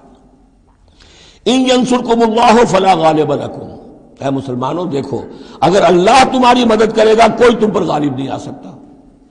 وَإِن يَخْذُلْكُمْ، اور اگر اللہ تمہاری مدد چھوڑ دے، دستکش ہو جائے، فَمَنْ ذَا الَّذِي يَنصُرُكُم مِّن بَعْدِهِ، تو کون ہے وہ جو تمہاری مدد کرے گا اس کے بعد۔ وَعَلَى اللَّهِ فَلْيَتَوَكَّلِ الْمُؤْمِنُونَ، پس اللہ ہی پر توکل کرنا چاہیے ایمان والوں کو۔ وَمَا كَانَ لِنَبِيٍّ أَن يَغُلَّ، اور کسی نبی کی یہ شان نہیں ہے کہ وہ غل کرے۔ اب یہ غل اور غل یہ دو الفاظ ہیں عربی زبان کے۔ عام طور پر جو غل کا لفظ آتا ہے وہ مال غنیمت میں سے کسی چیز کا چوری کر لینا، اور غل ہے دل میں کینہ ہونا۔ تو ایک خیال تو یہ ہے، اور یہ روایات ہیں کہ حضور پر کچھ منافقوں نے الزام لگایا تھا کہ مال غنیمت میں آپ نے کوئی خیانت کی ہے، معاذ اللہ ثم معاذ اللہ۔ تو اس کا جواب دیا جا رہا ہے کسی نبی کی یہ شان نہیں ہے کہ وہ کوئی چوری کرے، کوئی چیز چھپائے۔ وَمَن يَغْلُلْ يَأْتِ بِمَا غَلَّ يَوْمَ الْقِيَامَةِ، اور جو کوئی ایسا کام کرے گا وہ تو پھر جو کچھ اس نے چھپایا ہوگا لے کر حاضر ہوگا قیامت کے دن۔ ثُمَّ تُوَفَّىٰ كُلُّ نَفْسٍ مَّا كَسَبَتْ وَهُمْ لَا يُظْلَمُونَ، پھر ہر ذی نفس کو دے دیا جائے گا۔ توفا دیکھیے پھر وہ دیا جانا، وفا یوفی، یوفا توفا، ثم توفا کل نفس، پورا دے دیا جائے گا ہر جان کو، ما کسبت، جو کچھ اس نے کمایا ہوگا، وہم لا یظلمون، اور ان پر کوئی ظلم نہیں ہوگا۔ ایک رائے البتہ مولانا اصلاحی صاحب نے ظاہر کی ہے کہ یہاں غل بمانی غل ہے، یعنی الزام یہ لگایا گیا تھا منافقین کی طرف سے، عبداللہ ابن ابی کی طرف سے، کہ یہ بڑے ایمبیشس آدمی ہیں محمد صلی اللہ علیہ وسلم، اور یہ عرب پر اپنی حکومت قائم کرنے کے لیے انہوں نے ہماری جانوں کو تختہ مشق بنایا ہے، ہمیں استعمال کر رہے ہیں، ہمیں مروا رہے ہیں۔ تو گویا کہ ہماری خیر خواہی نہیں کر رہے بلکہ ان کے دلوں میں ہماری جو ہے وہ بدخواہی ہے۔ تو یہ غل کے معنی میں یہ ان کا مفہوم ہے جو انہوں نے لیا ہے، واللہ اعلم۔ افمن اتبع رضوان اللہ کمن باء بسخط من اللہ، تو کیا بھلا وہ شخص جس نے اللہ کی رضا کی پیروی کی اس کے مانند ہو جائے گا جو اللہ کے غضب اور غصے کو کما کر لایا۔ ومأواہ جہنم، اور اس کا ٹھکانہ جہنم ہے، وبئس المصیر، اور وہ بہت ہی بری جگہ ہے پہنچنے کی۔ ہم درجات عند اللہ، ان کے بھی درجے بندیاں ہیں اللہ کے ہاں، جیسے نیکوکاروں کے درجے ہیں بدکاروں کے بھی درجے ہیں، سب بدکار برابر نہیں، سب نیکوکار برابر نہیں۔ واللہ بصیر بما یعملون، اور جو کچھ یہ کر رہے ہیں اللہ اسے دیکھ رہا ہے۔ اب یہ آیت بھی پھر دیکھیے، سورہ جو بقرہ میں 2 دفعہ آیا تھا مضمون، وہ اب تیسری مرتبہ یہاں آ رہا ہے۔ حضرت ابراہیم حضرت اسماعیل کی دعا میں مضمون آیا تھا، ربنا وابعث فیہم رسولا منہم یتلو علیہم آیاتک ویعلمہم الکتاب والحکمۃ ویزکیہم۔ پھر آ گیا تھا 18ویں رکوع کے آخر میں، کما ارسلنا فیکم رسولا منکم یتلو علیکم آیاتنا ویزکیکم ویعلمکم الکتاب والحکمہ ویعلمکم ما لم تکونوا تعلمون۔ اب یہ تیسری مرتبہ مضمون آیا، لقد من اللہ علی المؤمنین، اللہ نے بہت بڑا احسان کیا ہے اہل ایمان پر، اذ بعث فیہم رسولا من انفسہم، جب ان میں اٹھایا ایک رسول انہی میں سے، ان کی اپنی جانوں میں سے، ان کی اپنی قوم میں سے، یتلو علیہم آیاتہ، جو تلاوت کرتے سناتا ہے انہیں اس کی آیات، ویزکیہم، اور انہیں پاک کرتا ہے۔ ترتیب اب ہمیشہ کے لیے یہی ہوگی، تلاوت آیات، تزکیہ، اور پھر تعلیم حکمت، تعلیم کتاب و حکمت۔ وَيُعَلِّمُهُمُ الْكِتَابَ وَالْحِكْمَةَ، اور تعلیم دیتا ہے انہیں کتاب اور حکمت کی۔ وَإِن كَانُوا مِن قَبْلُ لَفِي ضَلَالٍ مُّبِينٍ، اور یقیناً اس سے پہلے یعنی رسول کی آمد سے قبل تو وہ لازماً کھلی گمراہی کے اندر مبتلا تھے۔ اولما اصابتکم مصیبۃ قد اصبتم مثلها قلتم ان ھذا، تو جب تم پر ایک مصیبت آئی جب کہ تم اس سے دگنی مصیبت جو ہے ان کو پہنچا چکے ہو، قلتم ان ھذا، تم کہتے ہو یہ کہاں سے آ گیا، یہ کیوں ہو گیا، اللہ نے پہلے مدد کی تھی اب کیوں نہیں کی۔ قل ہوا من عند انفسکم، اے نبی کہہ دیجیے یہ تمہارے اپنے نفسوں کی شرارت کی وجہ سے ہوا، تم نے غلطی کی، تم نے حکم کی خلاف ورزی کی۔ حتی اذا فشلتم وتنازعتم فی الامر وعصیتم من بعد ما اراکم ما تحبون، ان اللہ علی کل شیء قدیر، اللہ تو ہر چیز پر قادر ہے۔ گویا کہ اسی مضمون کو دوہرا کر لایا گیا کہ وَلَقَدْ صَدَقَكُمُ اللَّهُ وَعْدَهُ، اللہ وعدہ اپنا پورا کر چکا تھا۔ وَمَا أَصَابَكُمْ يَوْمَ الْتَقَى الْجَمْعَانِ، البتہ یہ اللہ چاہتا تو کنڈون کر دیتا، تمہیں کوئی سزا نہ دیتا، معاف کر دیتا بغیر سزا دیے، لیکن یہ کہ اللہ کی حکمت کا تقاضا یہ ہوا کہ تمہیں سزا دی جائے، اس لیے کہ ابھی تو بڑے بڑے مراحل آنے ہیں۔ اگر اسی طرح تم نظم کو توڑتے رہے اور احکام کی خلاف ورزی کرتے رہے تو پھر تمہاری حیثیت جو ہے ایک جماعت کی تو نہیں ہوگی، پھر تو ایک انبوہ ہے، ہجوم مومنین ہوگا، جماعت، لشکر، فوج، حزب اللہ درکار تو وہ ہے۔ وما اصابکم یوم التقى الجمعان، اور جو بھی مصیبت تم پر آئی ہے اس دن جس دن کے دونوں لشکر بھڑ گئے تھے آپس میں، فباذن اللہ، وہ اللہ کے اذن سے آئی ہے، بغیر اللہ کے اذن کے تو یہ تکلیف نہیں آ سکتی تھی۔ وَلِيَعْلَمَ الْمُؤْمِنِينَ، اور یہ اس لیے کہ اللہ جان لے کہ کون ہے اصل مومن، حقیقی مومن، صابر مومن، جو مستقیم مومن ہے۔ وَلِيَعْلَمَ الَّذِينَ نَافَقُوا، اور تاکہ دیکھ لے کہ کون ہے منافق۔ اور یہاں اصل ترجمہ ہم کرتے ہیں تاکہ اللہ ظاہر کر دے کہ کون ہے مومن اور ظاہر کر دے کہ کون ہے منافق۔ کھل گیا کہ نہیں؟ 300 کو لے کر عبداللہ ابن ابی چلا گیا تو اب سب کو پتہ تو چل گیا، آئندہ ان کی بات پر اعتبار تو نہیں کریں گے، وہ چکنی چپڑی باتیں کریں گے تو ان کی باتیں جو ہے کان لگا کے سنیں گے تو نہیں۔ تو اللہ تعالیٰ نے چاہا کہ who's who and what is what یہ بالکل مبرہن ہو جائے، واضح ہو جائے۔ وقیل لہم تعالوا، اب یہاں وہ تذکرہ ہو رہا ہے آخر میں اس واقعے کا کہ جب کہ عبداللہ ابن ابی 300 آدمیوں کو لے کے واپس چلا گیا، اس وقت کچھ لوگوں نے اس سے کہا ہوگا کہ کہاں جا رہے ہو بے وقوفو، اس وقت تو لشکر سامنے آمنے سامنے کھڑے ہیں اور 300 آدمی نکل جائیں 1000 میں سے تو بقیہ جو باقی ہیں ان کے بھی کچھ نہ کچھ دلوں میں کمزوری پیدا ہوگی، جیسے کہ بنو حارثہ اور بنو سلمہ کے اندر کمزوری عارضی طور پر پیدا ہو گئی تھی۔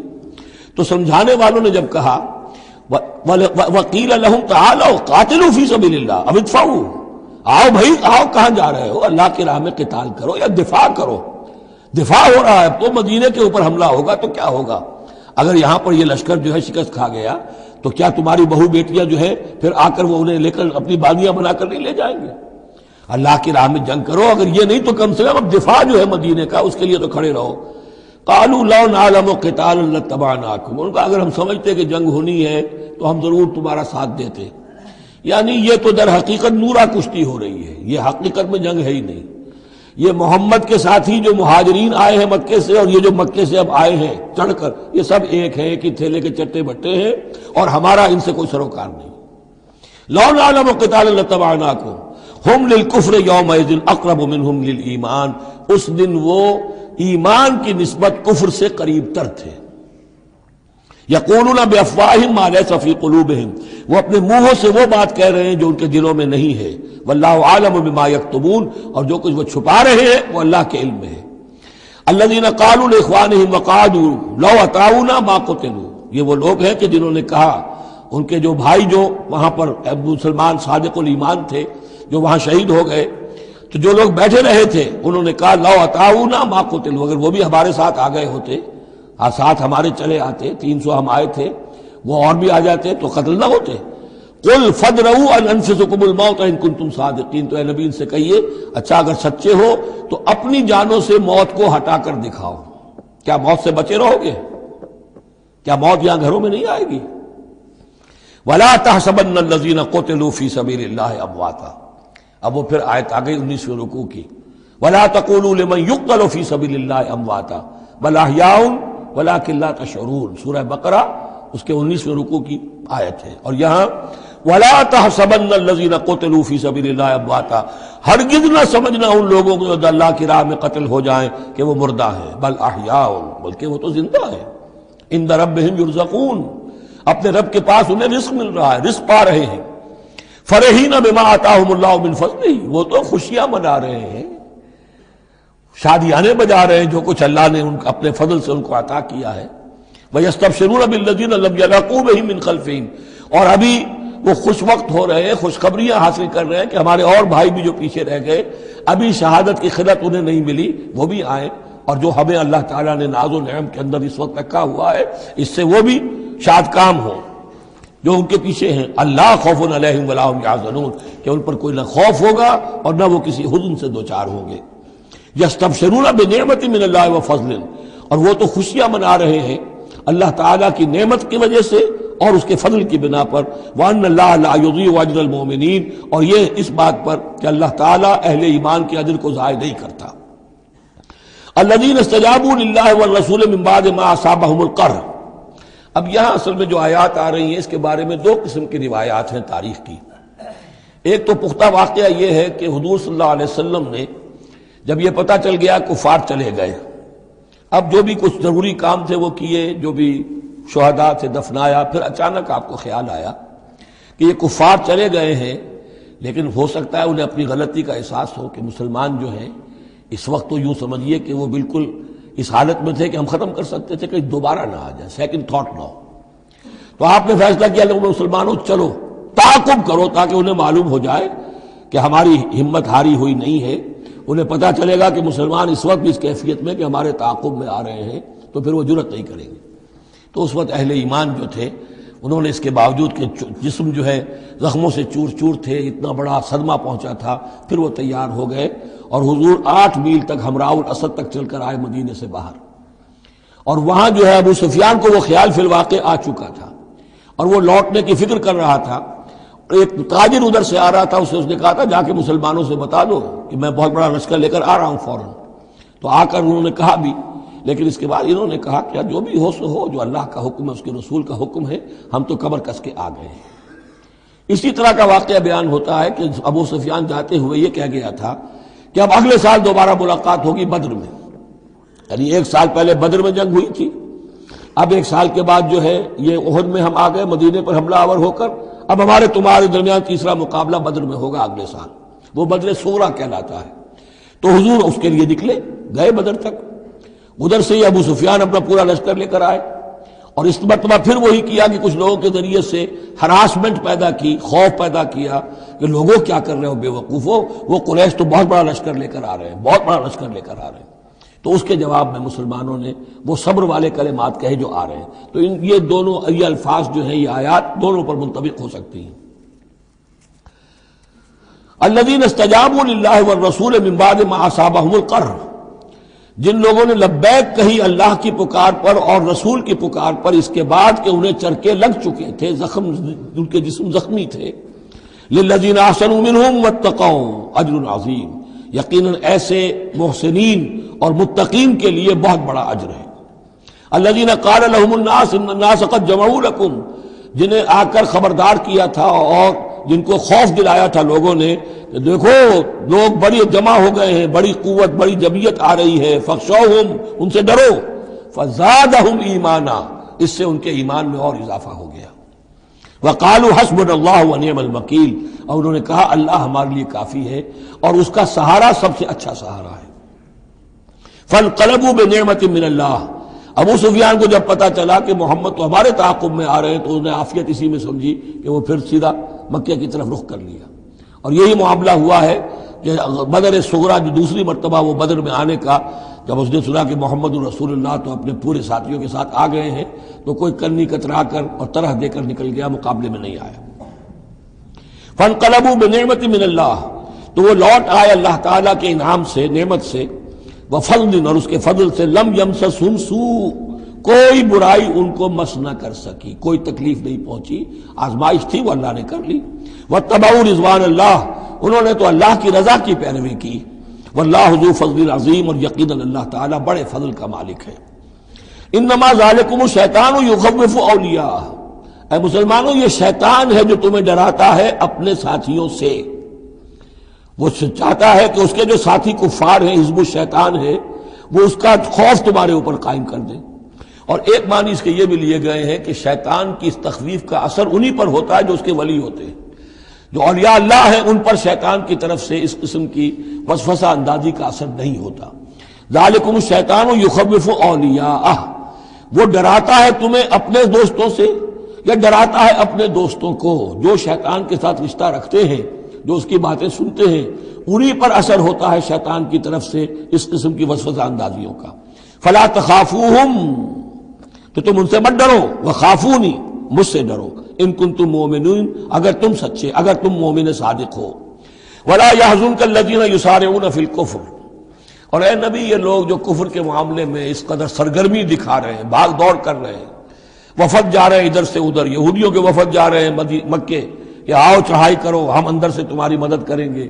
اب یہ جو یوں سمجھیے جسے آج کل آپ کہتے ہیں کہ بڑی ڈپلومیٹک ایکٹیویٹی ہو رہی ہے اس وقت، ادھر ادھر جو پھر رہے ہیں، تو اے نبی اس سے آپ کوئی رنجیدہ نہ ہو، کچھ نہیں ہوگا۔ یہ سارا جو ہے وہ سیلاب کے اوپر کا جیسے جھاگ ہوتا ہے، اس کے سوا کچھ نہیں۔ وَلَا يَحْزُنْكَ الَّذِينَ يُسَارِعُونَ فِي الْكُفْرِ، جو لوگ یہ چلت پھرت دکھا رہے ہیں کفر کے لیے، اے نبی اس سے آپ رنجیدہ نہ ہوں۔ إِنَّهُمْ لَن يَضُرُّوا اللَّهَ شَيْئًا، وہ ہرگز اللہ کو کوئی نقصان نہیں پہنچا سکیں گے۔ يُرِيدُ اللَّهُ أَلَّا يَجْعَلَ لَهُمْ حَظًّا فِي الْآخِرَةِ، یہ تو اللہ کے اس فیصلے کا ظہور ہے کہ اللہ نہیں چاہتا کہ ان کا کوئی حصہ آخرت میں ہو۔ وَلَهُمْ عَذَابٌ عَظِيمٌ، اور ان کے لیے تو بڑا عذاب ہے۔ ان الذين اشتروا الكفر بالایمان لن يضر الله شيئا، یقیناً جنہوں نے ایمان ہاتھ سے دے کر کفر خرید لیا وہ اللہ کو کوئی نقصان نہیں پہنچا سکتے۔ وَلَهُمْ عَذَابٌ أَلِيمٌ، ان کے لیے دردناک عذاب ہے۔ وَلَا يَحْسَبَنَّ الَّذِينَ كَفَرُوا أَنَّمَا نُمْلِي لَهُمْ خَيْرٌ لِأَنفُسِهِمْ، اور نہ سمجھے یہ کافر کہ ہم جو انہیں مہلت دے رہے ہیں تو یہ ان کے لیے اچھائی کر رہے ہیں، اچھائی نہیں ہے۔ کفر کو مہلت ملتی ہے تاکہ اور بڑھ جائے، ثم ازدادوا کفرا، کفر میں اور بڑھ جائے، تاکہ وہ اور برے سے برے عذاب کے اپنے آپ کو مستحق بنا لے۔ اللہ ڈھیل دیتا ہے، لیکن یہ نہ سمجھے وہ کہ یہ ڈھیل ان کے حق میں اچھی ہے۔ وَلَا يَحْسَبَنَّ الَّذِينَ كَفَرُوا أَنَّمَا نُمْلِي لَهُمْ خَيْرٌ لِأَنفُسِهِمْ إِنَّمَا نُمْلِي لَهُمْ لِيَزْدَادُوا إِثْمًا، یہ ہم ان کی رسی دراز کرتے ہیں، ڈھیل دیتے ہیں تاکہ اور گناہ کما لیں۔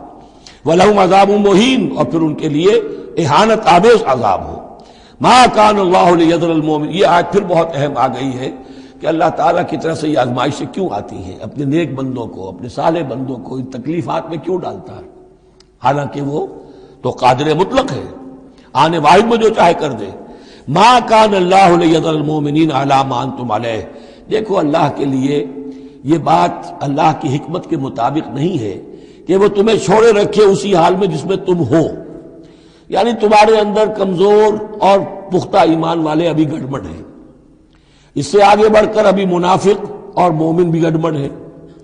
یہ گڑبڑ جو جبیت تمہاری ہے، یہ آگے چل کر اگر اس کو پاک نہ کر دیا جائے، اس کے اندر سے یہ تمام ناپاک عناصر نکال نہ دیے جائیں، تو آگے کے جو اور مشکل کٹھن مقامات آ رہے ہیں، آگے تمہیں سلطنت روما سے ٹکرانا ہے، تمہیں سلطنت کسریٰ سے ٹکرانا ہے۔ ابھی تو یہ چھوٹی موٹی چیزیں جو ہو رہی ہیں اندرون ملک عرب، تو تمہارے لیے یہ ضروری ہے کہ پرج ہوتی رہے، اور وہ پرج ہوتی ہے انہی آزمائشوں کے ذریعے سے۔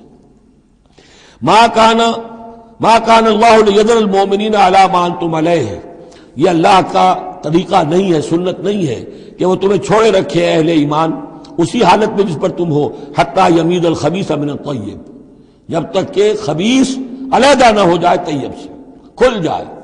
یہ خبثاء ہے، یہ منافقین ہیں، یہ وہ لوگ ہیں، یہ ففتھ کالمسٹ ہیں، بات واضح ہو جائے، اور صرف صادق الایمان لوگ وہ بالکل نکل کر علیحدہ ہو جائے۔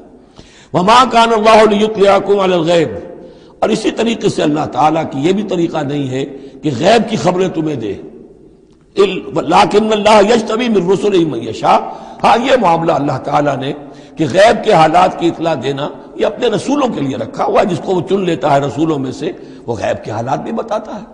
وہ غیب ان کو از خود معلوم نہیں ہوتا، اللہ کے بتانے سے معلوم ہوتا ہے۔ یعنی یہ کہ ان آزمائشوں میں کیا حکمتیں ہیں، کیا اس میں تمہارے لیے خیر آ رہا ہے، ہر چیز ہر ایک کو نہیں پڑھائی جائے گی بچوں کی طرح، البتہ یہ کہ یہ چیزیں ہم رسولوں کو بتا دیتے ہیں۔ فآمنوا باللہ ورسولہ، تمہارے لیے طریقہ صحیح کیا ہے؟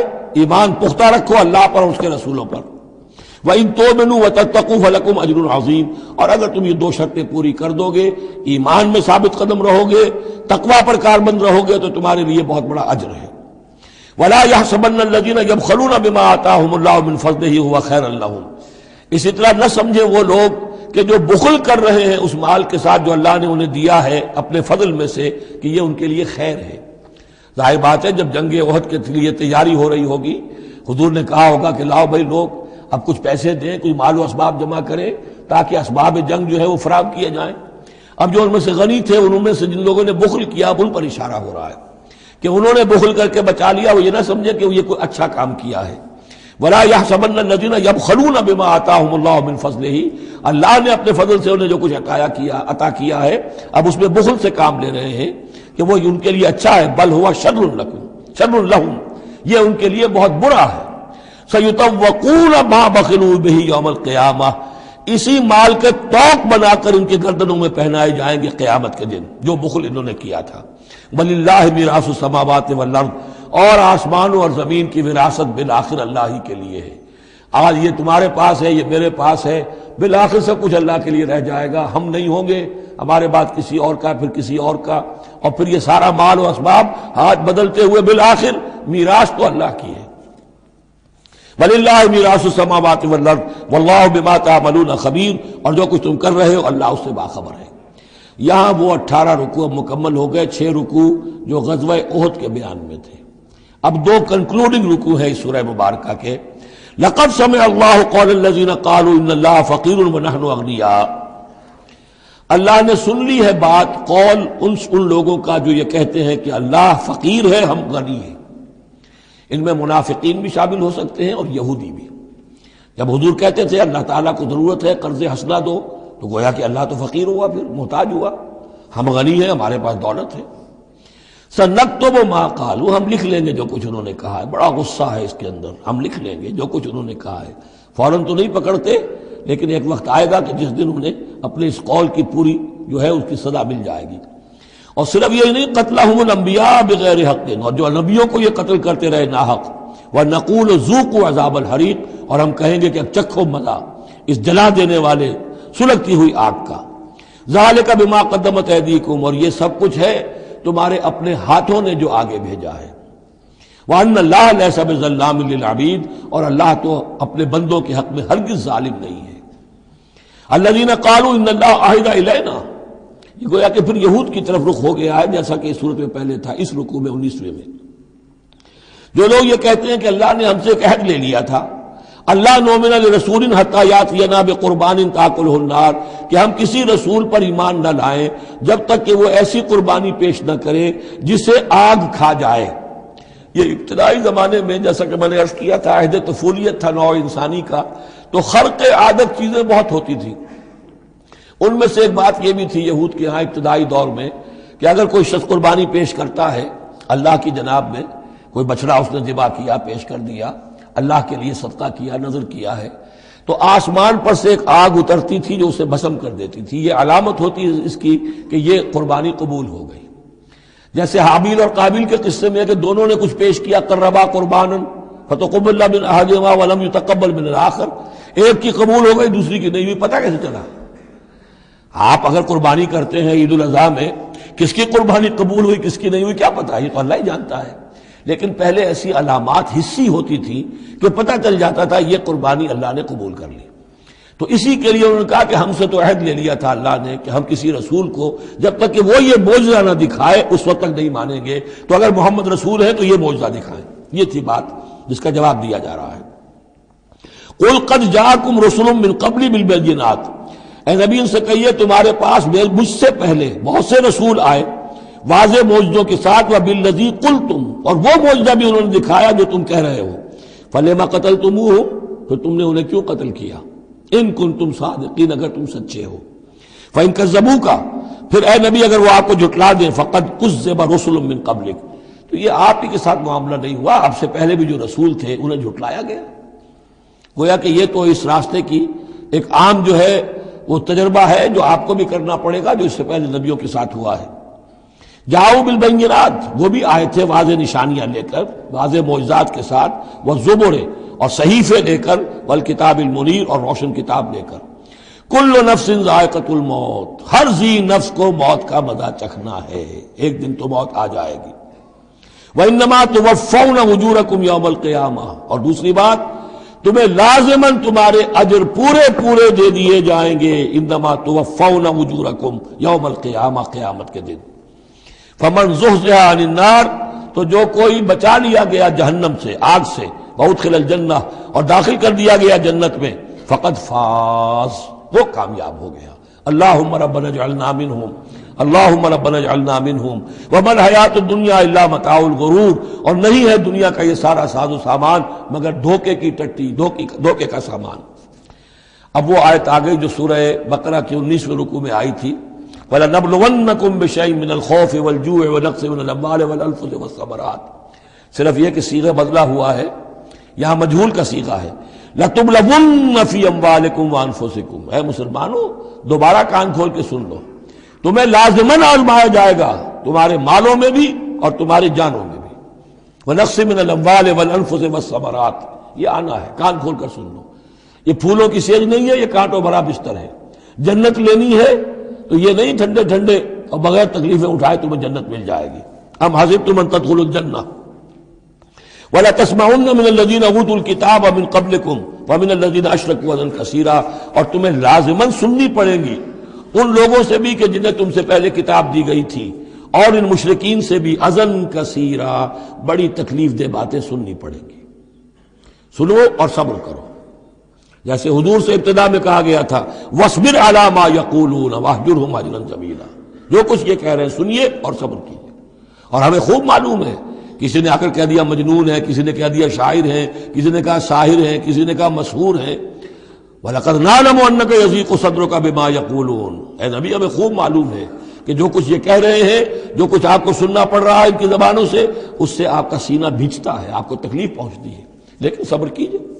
وہی بات ہے جو کہی جا رہی ہے مسلمانوں سے، وَإِن تَصْبِرُوا وَتَتَّقُوا فَإِنَّ ذَلِكَ مِنْ عَزْمِ الْأُمُورِ، اور اگر تم صبر کیے رہو گے، ثابت قدم رہو گے اور تقویٰ کی راہ اختیار کیے رکھو گے، فَإِنَّ ذَلِكَ مِنْ عَزْمِ الْأُمُورِ، تو یہ بڑے ہمت کے کاموں میں سے ہے۔ وَإِذَا أَخَذَ اللَّهُ مِيثَاقَ الَّذِينَ أُوتُوا الْكِتَابَ، اور یاد کرو جب کہ اللہ نے جن کو کتاب دی تھی ان سے ایک قول و قرار لیا تھا، ایک میثاق لیا تھا، لَتُبَيِّنُنَّهُ لِلنَّاسِ وَلَا تَكْتُمُونَهُ، تم لازماً اسے واضح کرو گے لوگوں کے لیے، چھپاؤ گے نہیں۔ تم نے علم کو چھپا لیا، علم تو عام کرنے کی شے ہے۔ لَتُبَيِّنُنَّهُ لِلنَّاسِ وَلَا تَكْتُمُونَهُ، اسے چھپاؤ گے نہیں۔ فَنَبَذُوهُ وَرَاءَ ظُهُورِهِمْ، اس عہد کو انہوں نے اپنی پیٹھوں کے پیچھے پھینک دیا۔ وَاشْتَرَوْا بِهِ ثَمَنًا قَلِيلًا، اور بڑی ہلکی سی حقیر سی قیمت اس کی وصول کر لی۔ فَبِئْسَ مَا يَشْتَرُونَ، تو بہت ہی بری شے ہے جو وہ حاصل کر رہے ہیں، جو چیز انہوں نے قبول کی ہے۔ وَلَا تَحْسَبَنَّ الَّذِينَ يَفْرَحُونَ بِمَا آتَاهُ، اور نہ سمجھے وہ لوگ کہ جو اگر کچھ دے دیتے ہیں، کچھ نیکی کر لیتے ہیں، جو کچھ کیا ہے تو اس پر فرح بہت یعنی اینٹ رہے ہیں، اینڈ رہے ہیں، اکڑ رہے ہیں، ہم نے یہ کچھ کر دیا ہے۔ وَيُحِبُّونَ أَن يُحْمَدُوا بِمَا لَمْ يَفْعَلُوا، اور اس سے بھی اگلا درجہ ان لوگوں کا ہوتا ہے جو چاہتے ہیں کہ ان کی تعریف کی جائے ایسے کاموں پر جو انہوں نے کیے ہی نہیں ہیں۔ اور اس کی سب سے بڑی مثال آج کل کے دور میں سپاس نامے ہوتے ہیں، فلاں صاحب آئے سپاس نامہ پیش کیا جا رہا ہے، جو ان کے کہیں ساتھ پشتوں میں بھی کوئی کام ان سے نہ ہوا ہو وہ بھی ان کے کھاتے میں ڈال کر، یہ جو چاپلوسی ہوتی ہے تو وہ پسند کرتے ہیں اس کو۔ وَيُحِبُّونَ أَن يُحْمَدُوا بِمَا لَمْ يَفْعَلُوا، جو کچھ کیا ہی نہیں اس پر بھی ان کی تعریف کی جائے، اگر کچھ کر لیا تو کہنے کیا ہے، اس کا تو ڈھنڈورا پیٹیں گے، اس کو تو شائع کریں گے، اس کا جو بھی ہوگا ڈنکے کی چوٹ بیان کریں گے، اس سے بھی آگے بڑھ کر جو کیا نہیں اس پر تعریف چاہتے ہیں۔ فَلَا تَحْسَبَنَّهُمْ بِمَفَازَةٍ مِّنَ الْعَذَابِ، تو مت سمجھنا ان کے بارے میں کہ وہ عذاب سے بچ جائیں گے۔ وَلَهُمْ عَذَابٌ أَلِيمٌ، اور ان کے لیے دردناک عذاب ہے۔ وَلِلَّهِ مُلْكُ السَّمَاوَاتِ وَالْأَرْضِ، اللہ ہی کے لیے ہے آسمانوں اور زمین کی بادشاہی۔ وَاللَّهُ عَلَىٰ كُلِّ شَيْءٍ قَدِيرٌ، اور اللہ ہر چیز پر قادر ہے۔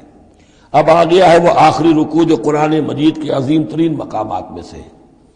اس کی پہلی 6 آیتیں وہ ہیں کہ جس کے بارے میں روایت آتی ہے کہ جس شب میں یہ نازل ہوئی ہیں تو پوری رات حضور پر رقت آری رہی، آپ کھڑے بیٹھے لیٹے ہوئے روتے رہے۔ جب آئے حضرت بلال صبح کے وقت جگانے کے لیے، نماز کی اطلاع دینے کہ نماز کا اب تیار ہے، تو جب آپ کو دیکھا کہ آپ پر یہ جو ہے طاری ہے رقت، تو پوچھا کیا وجہ ہے، تو پھر آپ نے فرمایا آج مجھ پر یہ آیات نازل ہوئی۔ یعنی وہ رقت جو ہے وہ شکر کے جذبے کے تحت تھی، اتنی عظیم آیات۔ ایک یہ نوٹ کیجئے، یہ 20واں رکوع شروع ہو رہا ہے سورہ آل عمران کا، اور 20ویں رکوع کی پہلی آیت سورہ بقرہ میں کیا تھی؟ ان فی خلق السماوات والارض واختلاف اللیل والنہار والفلک التی تجری فی البحر بما ينفع الناس وما انزل اللہ من السماء من ماء فاحیا به الارض بعد موتها، وہ آیت الآیات، اسی کا خلاصہ ہے یہ۔ ان فی خلق السماوات والارض واختلاف اللیل والنہار، یقیناً آسمانوں اور زمین کی تخلیق میں اور رات اور دن کے الٹ پھیر میں، لآیات لأولی الالباب، ہوش مند لوگوں کے لیے نشانیاں ہیں۔ وہاں آیت ختم ہوئی تھی لآیات لقوم یعقلون، ان لوگوں کے لیے نشانیاں ہیں جو عقل سے کام لیتے ہیں، یا اولو الالباب۔ یہ پہلا قدم ہے ہدایت کا کہ کائنات کو دیکھو، کھول آنکھ، زمین دیکھ، فلک دیکھ، فضا دیکھ، مشرق سے ابھرتے ہوئے سورج کو ذرا دیکھ، یہ سب آیات الہیہ ہیں، ان کو دیکھو، اللہ کو پہچانو۔ اگلا قدم کیا ہے؟ جب اللہ کو پہچان لیا اب اسے یاد رکھو۔ الذین یذکرون اللہ قیاما وقعودا وعلی جنوبہم، جو یاد رکھتے ہیں، ذکر کرتے رہتے ہیں اللہ کا، کھڑے بھی، بیٹھے بھی، لیٹے بھی۔ وَيَتَفَكَّرُونَ فِي خَلْقِ السَّمَاوَاتِ وَالْأَرْضِ، اور مزید غور و فکر کرتے رہتے ہیں آسمان اور زمین کی تخلیق میں۔ وہ ایک دوسرے نتیجے تک پہنچتے ہیں، پکار اٹھتے ہیں، ربنا ما خلقت ھذا باطلا، اے رب تو نے یہ سب کچھ بیکار تو پیدا نہیں کیا ہے، بے مقصد تو پیدا نہیں کیا ہے۔ اور پھر ذہن ان کا منتقل ہوتا ہے اپنی طرف، ہمارا مقصد کیا ہے، میں کس لیے پیدا کیا گیا، میری زندگی بس یہی ہے، کھاؤ پیو، اولاد جنو اور دنیا سے رخصت ہو جاؤ، اللہ اللہ خیر صلی اللہ۔ تو کیا مقصد ہوا زندگی کا؟ معلوم ہوا کہ نہیں، کوئی خلا ہے، انسانی اعمال کے نتیجے نکلنے چاہیے، نیکی کا بدلہ ملنا چاہیے۔ اس دنیا میں تو نہیں ملتا، اکثر نیکوکاروں جو ہے وہ دنیا میں فاقوں میں رہتے ہیں، اور بدکار جو ہے وہ عیش کرتے ہیں۔ تو کوئی اور زندگی ہونی چاہیے، کوئی اور دنیا ہونی چاہیے کہ جس میں بھرپور بدلہ مل جائے، مکافات عمل ہو۔ لہذا وہ کہہ اٹھتے ہیں سبحانک فقنا عذاب النار، پاک ہے تیری ذات، تو اے اللہ ہمیں اس دوسری زندگی میں جو عذاب تو نے تیار کر رکھا ہے جہنم کا، اس سے بچا۔ ربنا انک من تدخل النار فقد اخزیتہ، اے اللہ جس کو تو نے داخل کر دیا آگ میں، اسے تو رسوا کر دیا۔ وما للظالمین من انصار، اور ظالموں کے لیے کوئی مددگار نہیں ہوں گے۔ ربنا اننا سمعنا، اب ایمان باللہ، ایمان بالآخرت کے بعد اب ایسے لوگوں کے دلوں کے کانوں میں جب کسی نبی کی آواز آتی ہے، رسول کی پکار آتی ہے، تو لبیک کہتے ہیں فوراً، یہ نہیں لگاتے جیسے حضرت ابوبکر نے فوری طور پر دعوت قبول کر لی، اس لیے کہ ایمان باللہ اور ایمان بالآخرت تک تو خود پہنچ چکے تھے۔ جو میں نے سورہ فاتحہ کے بارے میں آپ کو بتایا تھا کہ سورہ فاتحہ کو سمجھ لیجئے کہ جو شخص اولو الالباب میں سے، ہوش مند لوگوں میں سے یہاں تک پہنچ چکا ہے، اپنی سلامتی طبع، سلامتی عقل، سلامتی فطرت کے نتیجے میں اللہ کو پہچان لیا، آخرت کو پہچان لیا، اب اس کے بعد رسالت، اہدنا الصراط المستقیم۔ یہاں بھی یہ ہے کہ اب ایسے شخص کے سامنے اگر کسی نبی کی دعوت آئے گی، اس کا رد عمل کیا ہوگا؟ ربنا اننا سمعنا منادیا ینادی للایمان، اے رب ہم نے ایک ندا کرنے والے، پکارنے والے کی پکار کو سنا، وہ ایمان کی صدا لگا رہا تھا، ایمان کی ندا دے رہا تھا، ان آمنوا بربکم، کہ ایمان لاؤ اپنے رب پر، فآمنا، تو اے رب ہمارے اب ایمان لے آئے۔ اب یہاں سے دیکھیے یہ دعا، عظیم ترین دعا، یہ جو سورہ بقرہ کے آخر میں آئی تھی، یہاں میں سمجھتا ہوں کہ بعض پہلوؤں سے یہ دعا اس سے کہیں زیادہ عظیم تر ہے۔ ربنا فاغفر لنا ذنوبنا، پیسہ ہے ہمارے رب ہمارے گناہ بخش دے، وکفر عنا سیئاتنا، اور ہماری برائیاں ہم سے دور کر دے، نامہ اعمال کے دھبے بھی دھو دے، اور ہمارے دامن کردار کے جو داغ ہیں ان کو بھی صاف کر دے، وتوفنا مع الابرار، اور ہمیں وفات دیجو اپنے نیکوکار وفادار بندوں کے ساتھ۔ ربنا وآتنا ما وعدتنا علی رسلک، اور اے رب ہمیں دیجو وہ سب کچھ جس کا تو نے وعدہ کیا ہے ہم سے اپنے رسولوں کے ذریعے سے، ولا تخزنا یوم القیامہ، ہمیں قیامت کے دن رسوا نہ کیجو، انک لا تخلف المیعاد، یقیناً تو اپنے وعدے کے خلاف کرنے والا نہیں ہے۔ ہمیں شک ہے تو اس بات میں ہے کہ آیا ہم تیرے ان وعدوں کے مصداق ثابت ہو سکیں گے یا نہیں، لہذا تو اپنی شان غفاری سے ہماری کوتاہیوں پر پردہ پوشی کیجو، اور ہمیں دے دیجو وہ سب کچھ جو تو نے وعدہ کیا ہے رسولوں کے ذریعے سے۔ فاستجاب لہم، اب یہ ہے دعا کی قبولیت کی انتہا، فوراً اس دعا کے بعد قبولیت، اللہ نے ان کی دعا قبول فرمائی، انی لا اضیع عمل عامل منکم، کہ میں تم میں سے کسی عمل کرنے والے کے کسی عمل کو ضائع کرنے والا نہیں ہوں، من ذکر او انثی، خواہ وہ مرد ہو خواہ عورت، بعضکم من بعض، تم ایک دوسرے ہی میں سے ہو، ایک ہی باپ کے نطفے سے بیٹا اور بیٹی، اور ایک ہی ماں کے رحم میں پلی ہے بیٹی بھی اور بیٹا بھی۔ فالذین ہاجروا، تو میرے وہ بندے، اور اے میرے وہ بندوں جنہوں نے یہ کام کیے میرے لیے، فالذین ہاجروا، جنہوں نے ہجرت کی، واخرجوا من دیارہم، جو اپنے گھروں سے نکال دیے گئے، وَأُوذُوا فِي سَبِيلِي جنہیں میری راہ میں ایذائیں پہنچائی گئیں، وَقَاتَلُوا اور انہوں نے میری راہ میں جنگ کی، وَقُتِلُوا جانیں بھی دے دی، قتل ہو گئے، لَأُكَفِّرَنَّ عَنْهُمْ سَيِّئَاتِهِمْ کوئی شک ہی نہیں، لازماً میں ان سے ان کی برائیوں کو دور کر دوں گا، ان کے نامہ اعمال میں کوئی دھبے ہوں گے انہیں بھی دھو دوں گا، وَلَأُدْخِلَنَّهُمْ جَنَّاتٍ تَجْرِي مِن تَحْتِهَا الْأَنْهَارُ اور لازماً داخل کروں گا انہیں ان باغات میں جن کے نیچے نہریں بہتی ہیں، ثوابا من عند اللہ اور یہ بدلہ ہوگا اللہ کے پاس سے، واللہ عنده حسن الثواب اور یقیناً اچھا بدلہ اللہ ہی کے پاس ہے۔ اب اس کے بعد جو 4 آیتیں رہ گئی، 5 آیتیں، یہ پھر ایک کنکلوڈنگ ہے تمام پر، چونکہ اس وقت اس صورت میں کچھ یہود کا ذکر ہوا، نصارہ کا، اہل کتاب کا، اہل ایمان کا، مشرکین کا بھی۔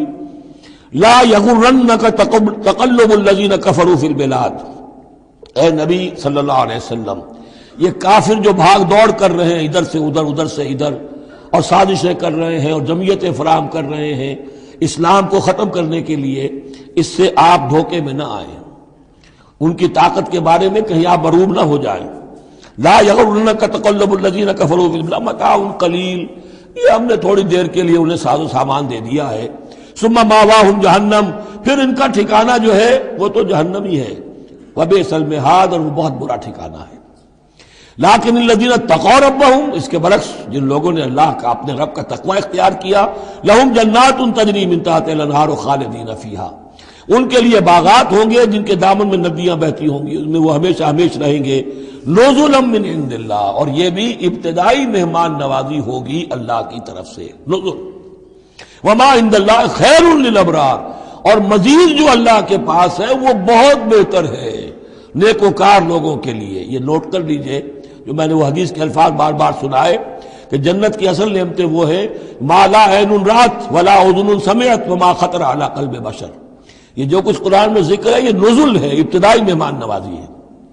وَإِنَّ مِنْ أَهْلِ الْكِتَابِ لَمَن يُؤْمِنُ بِاللَّهِ وَمَا أُنزِلَ إِلَيْكُمْ، اور اہل کتاب میں وہ بھی ہیں، اچھے لوگ بھی ہیں جو ایمان رکھتے ہیں اللہ پر بھی، وما انزل الیکم، اور اس پر بھی جو تم پر نازل کیا گیا، وما انزل الیہم، اور اس پر بھی جو ان کی طرف نازل کیا گیا، خاشعین للہ، ان کے دلوں میں اللہ کا خوف ہے، عجز کرتے ہیں، عاجزی اور تواضع برتتے ہیں، لا یشترون بآیات اللہ ثمنا قلیلا، وہ اللہ کی آیات کو حقیر سی قیمتوں پر فروخت نہیں کرتے، اولئک لہم اجرہم عند ربہم، یقیناً ایسے لوگوں کا اجر ان کے رب کے پاس محفوظ ہے، ان اللہ سریع الحساب، یقیناً اللہ تعالی حساب لینے میں دیر نہیں لگاتا۔ آخری آیت پھر بہت جامع ہے، یا ایھا الذین آمنوا، اہل ایمان، اصبروا، صبر کرو، وصابروا، صبر میں اپنے دشمنوں سے بڑھ جاؤ۔ مصابرت جو ہے باب مفعلہ، اس میں مقابلہ آتا ہے، ایک تو ہے صبر کرنا، ایک صبر وہ بھی تو کر رہے ہیں نا، ان یمسسکم قرح فقد مس القوم قرح مثلہ، تمہیں چرکا آج لگا ہے، 1 سال پہلے انہیں چرکا لگا تھا، 70 مارے گئے تھے، اور وہ 1 سال کے اندر پھر آگے چڑھائی کر کے، تو تم اپنا دل جو ہے غمگین کر کے کیوں بیٹھے ہوئے ہو؟ تو تمہیں تو ان سے بڑھ کر صبر کرنا ہے، ان سے بڑھ کر قربانیاں دینی ہے، تبھی تو تم در حقیقت اللہ تعالیٰ کے صحیح وفادار ثابت ہوگے۔ یا ایھا الذین آمنوا اصبروا وصابروا ورابطوا، رابطوا مرابطہ جو ہے پہرے کو بھی کہتے ہیں، اور یہ کہ ربط، نظم، ڈسپلن، مضبوط، مربوط، وہ جو آیا حتی اذا فشلتم وتنازعتم فی الامر، تم نے ڈھیلا کیا اپنا نظم، تم نے جو ہے وہ سب اطاعت کے اندر کمی کی، لہذا تمہارے اوپر یہ اللہ تعالیٰ کی طرف سے صدا آ گئی۔ یا ایھا الذین آمنوا اصبروا وصابروا ورابطوا، اہل ایمان صبر پر جاگزی رہو اور صبر کے مقابلے میں دوسروں سے آگے نکل جاؤ، ورابطوا، اور مربوط رہو، واتقوا اللہ لعلکم تفلحون، اور آخری اور اہم ترین چیز اللہ کا تقوی اختیار کیے رکھو تاکہ تم فلاح پاؤ۔ یہ سب کچھ کرو گے تو فلاح ملے گی، ایسے ہی گھر بیٹھے فلاح نہیں ملتی۔ بارک اللہ لی ولکم فی القرآن العظیم ونفعنی وإیاکم بالآیات والذکر الحکیم۔